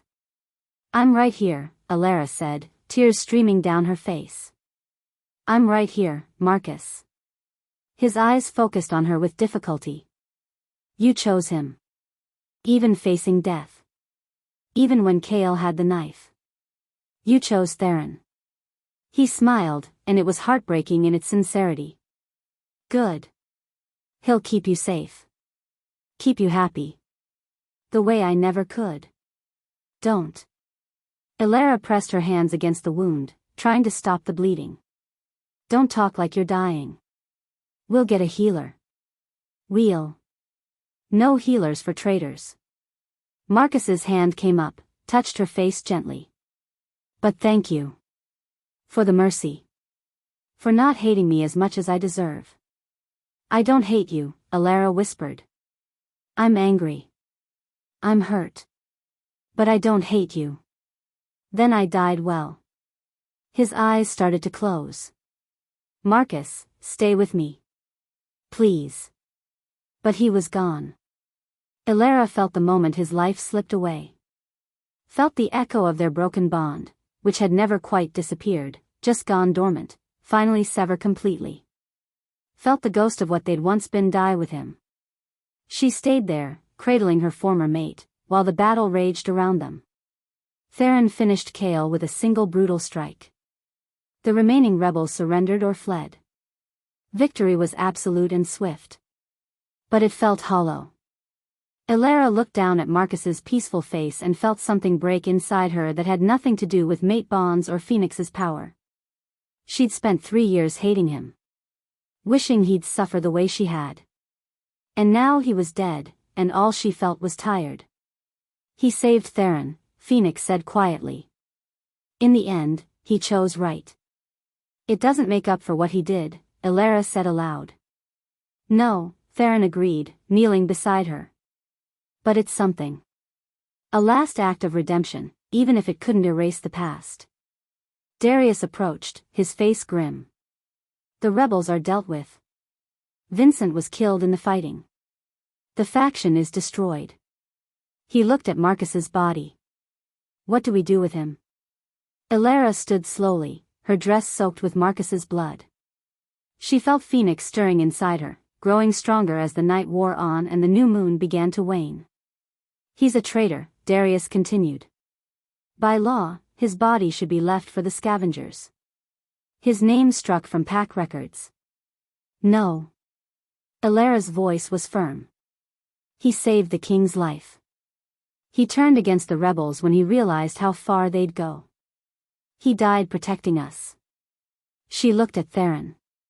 He deserves better than being forgotten. The council won't like it, Theron said. But he was watching her with something like pride in his eyes. The council can deal with it. Alara felt Phoenix's power returning, flooding back into her veins as the moon began its slow return. Marcus Vance was a traitor. But he was also my first mate. And in his last moments, he remembered what honor meant. I won't let that be erased. She turned to face the assembled guards, felt Luna power surging through her for the first time since the new moon began. Marcus Vance will be given a warrior's funeral, she declared, her voice carrying authority she'd never possessed before. His name will be recorded as a wolf who fell fighting against tyranny. His mistakes don't define him. His final choice does. The guards shifted uncertainly, looking to Theron for confirmation. The king nodded. You heard your Luna. Make the arrangements. As they moved to follow orders, Alara swayed. Exhaustion and emotion and the return of her power all hitting at once. Theron caught her. Come on. Let's go home. Home, Alara repeated. The word felt strange. She'd spent so long without one. Home, Theron confirmed. Where you're safe. Where you're loved. Where you belong. He carried her out of the cave, into the forest that was growing lighter as the moon began to rise again. Behind them, the rebels lay defeated. Marcus lay at peace. And the Northern Territory's future stretched ahead, uncertain but no longer hopeless. Phoenix stirred, content. We survived. Again. We did, Alara whispered. And we'll keep surviving. No matter what they throw at us. Alara closed her eyes and let herself believe it. 3 days later, they buried Marcus. It was a small ceremony. Just Theron, Alara, Darius, and a handful of wolves who'd known Marcus before his betrayal. His parents had died years ago. Celine refused to attend from her prison cell. The pack elders protested his receiving any honors at all. But Alara insisted. And as Luna, her word carried weight. He wasn't all bad, she said, standing over the grave. He was weak. He made terrible choices. He hurt me more than almost anyone. She paused. But in the end, he chose right. And I think that matters. It does, Theron agreed quietly. Redemption is possible. Even for those who seem beyond it. They stood in silence for a long moment. Then Alara felt something shift inside her. Phoenix's power, which had been growing steadily since the new moon ended, suddenly surged. And she understood what needed to happen. There's one more thing, she said. She closed her eyes, reached for Phoenix's power, and pulled. Silver light exploded from her, washing over Marcus's grave. It sank into the earth, wrapped around his body, infused his spirit with something ancient and profound. When it faded, the grave was marked with a silver crescent, small and subtle, but unmistakable. What did you do? Theron asked, awe in his voice. Gave him Luna's blessing, Alara said. So his spirit can find peace. So he can be reborn without the burden of this life's mistakes. She opened her eyes. He's my former mate. And Phoenix wanted him to know, we forgave him. Completely. Theron pulled her close. You're remarkable, you know that? I'm just tired of hate. Alara leaned into him. Tired of vengeance and grudges and pain. If we're going to build something better, it has to start with mercy. Even for those who don't deserve it. Especially for them. She looked at the silver mark on Marcus's grave. Because mercy isn't about what people deserve. It's about what kind of rulers we want to be. Darius cleared his throat. The council is waiting. They want to discuss the rebel faction's defeat. And probably argue about Marcus's funeral for the next 6 hours. Let them argue. Theron didn't move. We'll join them when we're ready. They stood together in the cemetery, honoring a fallen wolf who'd been both enemy and redeemed. Who'd been weak but found strength in his final moments. Who'd chosen wrong but corrected course when it mattered most. And Alara felt something inside her finally settle. The past was done. Marcus was gone. Vincent was dead. The rebels were broken. Now came the hard part, building a future worth all the blood and pain it had cost to get here. We can do it, Phoenix said confidently. Together. Alara smiled. Together, she agreed. And walked toward that future with her mate's hand in hers, ready for whatever came next. Chapter 8. The royal capital was nothing like Silvermoon Pack. Alara stood at the window of their traveling carriage, watching as the massive city came into view. Towers of white stone reached toward the sky, banners of silver and black fluttering from every building. The streets were packed with wolves, thousands of them, all gathered to witness the coronation of their new rulers. Their dual rulers. The first time in history the throne would be shared equally. Nervous? Theron asked from beside her. Terrified, Alara admitted. What if they don't accept me? What if they see a broken Omega playing dress-up instead of? They'll see their high Luna. Theron took her hand. They'll see the silver wolf who survived the trial of fire. Who faced down rebels and showed mercy to her betrayer. Who's about to undergo the ancient rite and prove she's strong enough to rule beside me. The ancient rite. Elara's stomach clenched at the thought. The council had been very clear. If she and Theron wanted to rule as equals, they had to prove their bond was strong enough. The rite of union was the test, a dangerous magical ceremony where mates merged their power completely. Most couples who attempted it died. Their wolves fought for dominance, tore each other apart from the inside, left both partners as mindless husks. But if they succeeded, they'd emerge with a bonded aura. A combined power greater than the sum of its parts. What if we fail? Elara asked quietly. We won't. Theron's certainty was absolute. But if we do, then we die together. He pulled her close. And honestly, that's better than living apart. At least for me. Dramatic, Phoenix commented. But her voice was warm. Though he's not wrong. I'd rather die merged with his wolf than live without him. The carriage rolled through the city gates. The crowds roared, pressing forward to catch glimpses of their new Luna. Some faces were curious. Some hostile. Most were just desperate, wolves who'd suffered under corrupt leadership and wanted to believe things could be better. No pressure, Elara muttered. Theron laughed. Just the fate of the entire Northern Territory resting on our shoulders. Nothing we can't handle. The coronation was set for 3 days away. First came the trials. Not physical ones, Elara had already proven herself there. These were political. Social. A constant parade of nobles and elders and pack leaders, all of them testing her, judging her, looking for weaknesses to exploit. Lady Astrid Moonwhisper, the Alpha's daughter the council had wanted Theron to marry, attended the first formal dinner. She was beautiful in the way highborn she-wolves always were, perfect hair, flawless skin, movements practiced and graceful. She smiled at Elara with venom in her eyes. So you're the famous Silver Luna, Astrid said, her voice honey-sweet. I've heard so much about you. How you worked in kitchens. How you were rejected. How you nearly died in the trial. She tilted her head. It must be overwhelming, going from servant to queen in a matter of weeks. It's been a journey, Elara agreed carefully. I'm sure. Astrid's smile sharpened. Though I do wonder if you're truly prepared for what ruling requires. The politics. The strategy. The ability to make hard choices. She leaned in conspiratorially. Between you and me, dear, being kind isn't the same as being strong. And strength is what this kingdom needs. Let me bite her, Phoenix growled. Just a little. You're right, Elara said aloud. Kindness isn't strength.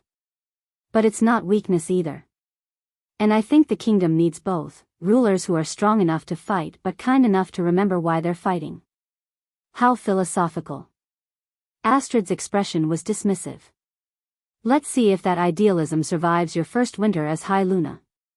When the packs are starving and the south is threatening invasion and you have to choose which wolves live and which die. Then I'll choose. Elara held her gaze steadily. And I'll live with the consequences. The way leaders do. For a moment, something flickered in Astrid's eyes. Respect, maybe. Or just acknowledgement that Elara wasn't going to be intimidated. Well, she said finally. I suppose we'll see. Good luck with the rite, Your Majesty. You're going to need it. She swept away, leaving Elara shaking slightly. She's terrifying, Elara said to Theron later that night. And she wanted to be your Luna. We should probably watch our backs. Already on it. Theron was reviewing security reports, his face grim. Darius has eyes on her and a dozen other potential threats. The coronation is going to be a target. Every enemy we've made will see it as their chance to strike. So we're walking into a trap. Probably. He looked up, smiled tiredly. But at least it's a trap with cake afterward. The coronation feast is supposed to be spectacular. Despite everything, Alara laughed. Your priorities are insane. I contain multitudes. He pulled her onto his lap, buried his face in her hair. Are you scared? About the right? Yes. No point lying. What if our wolves fight? What if Phoenix and your wolf can't merge properly? They will. Theron's arms tightened around her. They're mates too. They've been circling each other since the bond snapped, learning each other's rhythms. They'll merge perfectly. You can't know that. I can know that I trust you. And Phoenix. And us. He tilted her face up to meet his eyes.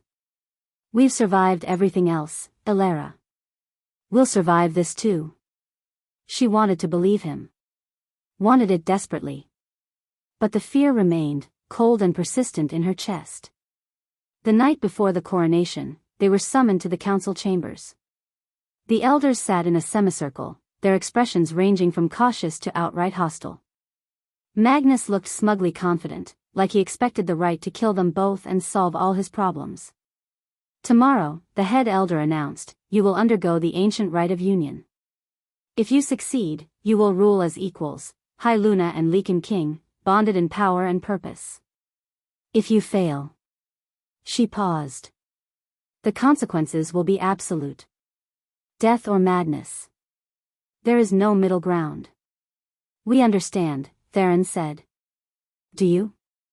Magnus leaned forward. The last couple who attempted the rite was 200 years ago. They died screaming, their wolves tearing each other apart from the inside. Their bond wasn't strong enough to withstand the merging. Ours is, Alara said, with more confidence than she felt. Is it? Magnus' smile was cruel. You've been mated for barely 3 weeks. Most couples who attempt the rite have been bonded for years. Decades, even. They know each other completely. Trust each other absolutely. He paused. Can you say the same? Alara felt doubt creep in. 3 weeks. That's all they'd had. 3 weeks of chaos and danger and barely any time to actually know each other beyond the surface. Don't listen to him, Phoenix urged. Time doesn't matter. We know Theron where it counts. In our soul. We know enough, Alara said aloud. We know that we die for each other. Fight for each other. Choose each other over power or safety or anything else. She met Magnus' eyes. That's the only knowledge that matters. Brave words. The head elder's voice was gentler. But the rite will test you beyond anything you faced. It will show you your deepest fears. Force you to confront the darkness inside yourselves. Many couples break under that pressure, discover they don't truly know they're made at all. Then we'll prove we're different, Theron said firmly. The head elder sighed. Very well. The ceremony begins at dawn. Prepare yourselves. And... She hesitated. May the moon goddess guide you. You're going to need her. They didn't sleep that night. Instead, they lay tangled together in the darkness, talking. Really talking, in a way they hadn't had time for since the bond snapped. Tell me your worst fear, Alara said. The thing that keeps you up at night. Theron was quiet for a long moment. Failing my people. Becoming like my ancestor, so consumed by power and paranoia that I destroy everything I'm trying to protect. His voice dropped. I have so much strength, Alara. So much power. And power corrupts. What if I become a tyrant without realizing it? You won't, Alara said immediately. You can't know that. I can know that you worry about it. Tyrants don't question themselves. They don't lie awake wondering if they're doing the right thing. She pressed her hand over his heart. You're a good male, Theron. A good king. And I'll be there to remind you of that whenever you forget. He kissed her forehead. Your turn. Worst fear. Alara's throat tightened. Being abandoned again. Everyone I've ever loved has left me. My parents died. Marcus rejected me. My pack treated me like I didn't exist. She paused. What if you wake up one day and realize I'm not enough? That I'm still just a broken Omega playing at being Luna? Then I'd be the stupidest male alive. Theron's voice was fierce. Elara, you're the strongest person I know. You survived things that would have destroyed me.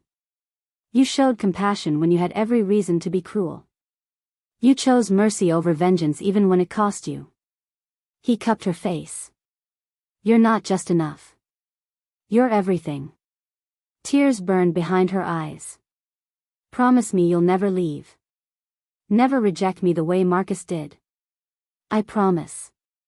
He kissed her slowly, deeply, pouring certainty through the mate bond. You're stuck with me forever. For better or worse. In power or in poverty. Until death takes us both. Even if I mess up. Make bad choices. Even then. His smile was warm. We'll mess up together. Make bad choices together. And figure out how to fix them together. That's what mates do. He means it, Phoenix whispered. I can feel his wolf. Taste his certainty. He'll never leave us. Elara finally let herself believe it. Dawn came too quickly. They were taken to the ancient temple at the heart of the capital, a place so old even the elders didn't know who'd built it. The walls were covered in symbols that glowed faintly in the dim light, pulsing with old magic. At the center of the temple was a circle carved into the stone floor. Inside that circle, they would perform the rite. The head elder waited for them, along with the rest of the council. Every major pack leader in the Northern Territory had gathered to witness. If Theron and Elara died, the territory would need new rulers immediately. Strip, the head elder commanded. The rite must be performed skin to skin, soul to soul. Nothing between you and your mate. Elara felt her face heat, but she obeyed. This was too important for modesty. Beside her, Theron did the same, his movements calm and sure. When they stood naked in the circle, the head elder began to chant in the old language. Power rose around them, thick and ancient, pressing down like a physical weight. Join hands, the elder commanded. Open your bond completely. Let your wolves come forward. Elara reached for Theron's hands. Their fingers laced together, and the mate bond flared to life, brilliant and burning. Phoenix surged forward. On the other side of the bond, Elara felt Theron's wolf rising too, massive and dark and powerful as a storm. Now, the head elder said. Merge. The world exploded into light. Elara found herself standing in darkness. Not the comfortable darkness of night. This was absolute. Oppressive. Like being buried alive. Theron?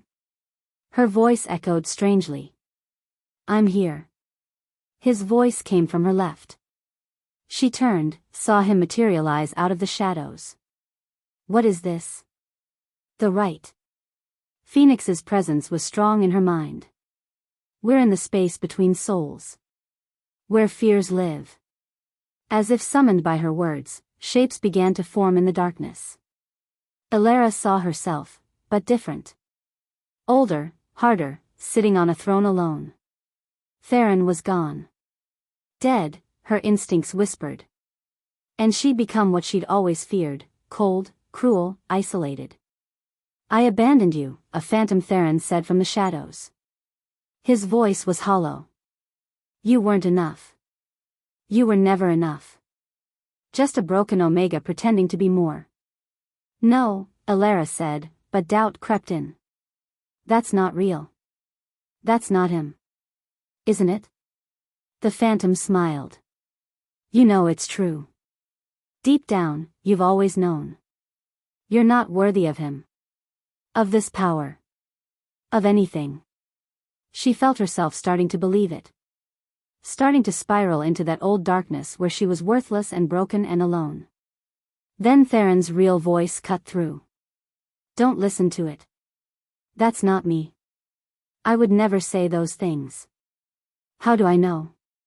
Ilara's voice cracked. How do I know you won't realize I'm not enough? Because I've seen you. Theron moved through the darkness, found her, pulled her close. I've seen you at your worst and your best. I've seen you broken and whole, weak and strong. And I've never once thought you weren't enough. His hands framed her face. You're my mate. My Luna. My everything. And nothing, not fear, not doubt, not the right itself, is going to change that. The phantom Theron screamed and dissolved into smoke. But now new shapes were forming. And this time, they were Theron's fears. Ilara saw him standing over a burning city. Saw him wearing a crown covered in blood. Saw wolves bowing before him, not in respect, but in terror. You became him, a phantom voice said. The tyrant. The mad king. You destroyed everything to keep your power. Theron's face went white. No. I would never. Wouldn't you? The phantom showed him scenes of cruelty, of decisions made in fear, of wolves punished for questioning his authority. This is your bloodline. Your destiny. You can't escape what you are. Yes, I can. But his voice shook with doubt. Ilara stepped forward. Placed herself between Theron and the visions. You're not your ancestor. You're not defined by your bloodline any more than I'm defined by mine. But the power. Power doesn't corrupt automatically. Fear does. Isolation does. Refusing to let anyone close enough to call you out does. She took his hands. But you have me. You have Darius. You have wolves who will tell you the truth even when it's hard to hear. You're not alone, Theron. And you're never going to be. How can you be sure? His voice was small, vulnerable in a way she'd never heard before. Because I know you. Ilara pressed her forehead to his. I know that you worry about becoming a tyrant, which means you never will be. I know that you value truth over comfort. That you'd rather be challenged than blindly obeyed. That you chose me, a broken Omega with no status, over every powerful noble who wanted your throne. She smiled. You're good, Theron. Deep in your soul. And I'm going to spend the rest of our lives proving that to you. The phantom visions shattered. And suddenly, they were no longer in darkness. They stood in a place of light, silver and shadow swirling together, creating something new. Something beautiful. Phoenix and Theron's wolf, she'd never learned his name, Ilara realized, circled each other. Not fighting. Dancing.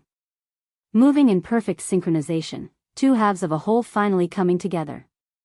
His name is Shadow, Phoenix said. And we're going to be magnificent together. The wolves touched. Merged. Became something more than either had been alone. Power exploded outward. Ilara came back to herself slowly. She was still in the temple circle, still holding Theron's hands. But everything felt different. Like the world had shifted slightly and resettled into a new configuration. Through the mate bond, she could feel Theron with perfect clarity. Could sense his emotions, his thoughts, his wolf's consciousness tangled with Phoenix's in a way that was permanent and absolute. We did it, Phoenix whispered. We merged. We're bonded completely now. Look, someone in the crowd whispered. Look at them. Ilara glanced down. Her skin was glowing, silver light pulsing with her heartbeat. Beside her, Theron glowed too, but with shadow instead of light. Where their hands joined, the two colors swirled together, creating something that was neither silver nor shadow but both at once. The Luna King aura, the head elder breathed. I've only read about it in ancient texts. Never thought I'd see it in my lifetime. What does it mean? Ilara asked, her voice rough. It means you succeeded. More than succeeded. The elder's eyes were wide with awe. You've created a bonded aura, a merged power that's greater than what either of you possessed alone. The last couple to achieve this ruled for 60 years and brought the greatest prosperity the territories had ever known. Around the temple, wolves were dropping to their knees. Even Magnus looked stunned, his smugness replaced with something like fear. By the ancient laws, the head elder continued, you have proven your right to rule as equals. To share the throne. To lead our people into a new age. She raised her staff. I hereby declare the right complete. Long live the Lycan king. Long live the High Luna. The crowd took up the chant. Long live the king. Long live the Luna. Theron pulled Alara close, kissed her deeply despite their audience. Through the bond, she felt his relief, his joy, his absolute certainty that they'd made the right choice. Together, Phoenix said. Always together. Always, Alara agreed. The coronation itself was almost anticlimactic after the rite. They were dressed in formal regalia, Theron in black and silver, Alara in white and gold. 2 crowns were brought forward, one of shadow-forged steel for the king, one of silver moonstone for the Luna. They knelt together before the head elder. Theron Blackthorn, she intoned, do you swear to rule with justice and mercy? To protect the weak and guide the strong? To serve your people above yourself? I swear, Theron said. Alara Whitewood, do you swear to rule with wisdom and compassion? To heal the broken and unite the divided? To stand as Luna for all wolves, regardless of rank or status? I swear, Alara said, her voice strong. Then by the power vested in me by the moon goddess herself, I crown you Lycan king and High Luna of the Northern Territories. May your reign bring prosperity and peace. May your bond remain unbreakable. May your legacy endure for generations. The crowns were placed on their heads. And the temple erupted with cheers. The feast that followed was exactly as spectacular as Theron had promised. Alara sat beside him at the high table, watching their people celebrate. Nobles and commoners alike, all of them united for this one night in joy and hope. There's something I need to tell you, Alara said quietly, leaning close so only Theron could hear. If it's about Magnus plotting something, Darius already warned me. It's not about Magnus. She took his hand, placed it on her stomach. It's about this. Theron froze. Are you pregnant? About 4 weeks, the healer confirmed this morning. Alara smiled at his stunned expression. Surprise? He seemed incapable of forming words. We're having a pup. Actually, Alara said, her smile widening, Phoenix says we're having 2 twins. Theron's voice was strangled. We're having twins. Apparently, Luna power runs in multiples. Something about needing to ensure the bloodline continues. She paused. Phoenix also says something strange. That one will be silver. One will be shadow. She's calling it a prophecy, but she won't explain what it means. Some things must unfold in their own time, Phoenix said cryptically. Theron pulled Alara into his arms, careful despite the audience watching them. We're having twins, he repeated, like he couldn't quite believe it. We are. Alara felt tears burning her eyes, happy ones, for once. I know it's fast. I know we're barely settled into ruling. I know. I love you, Theron interrupted. And I'm going to love our children. Silver and shadow. However they come. Whatever challenges they bring. He kissed her gently. We'll figure it out. Together. Together, Alara agreed. Later, they stood on the balcony overlooking the capital.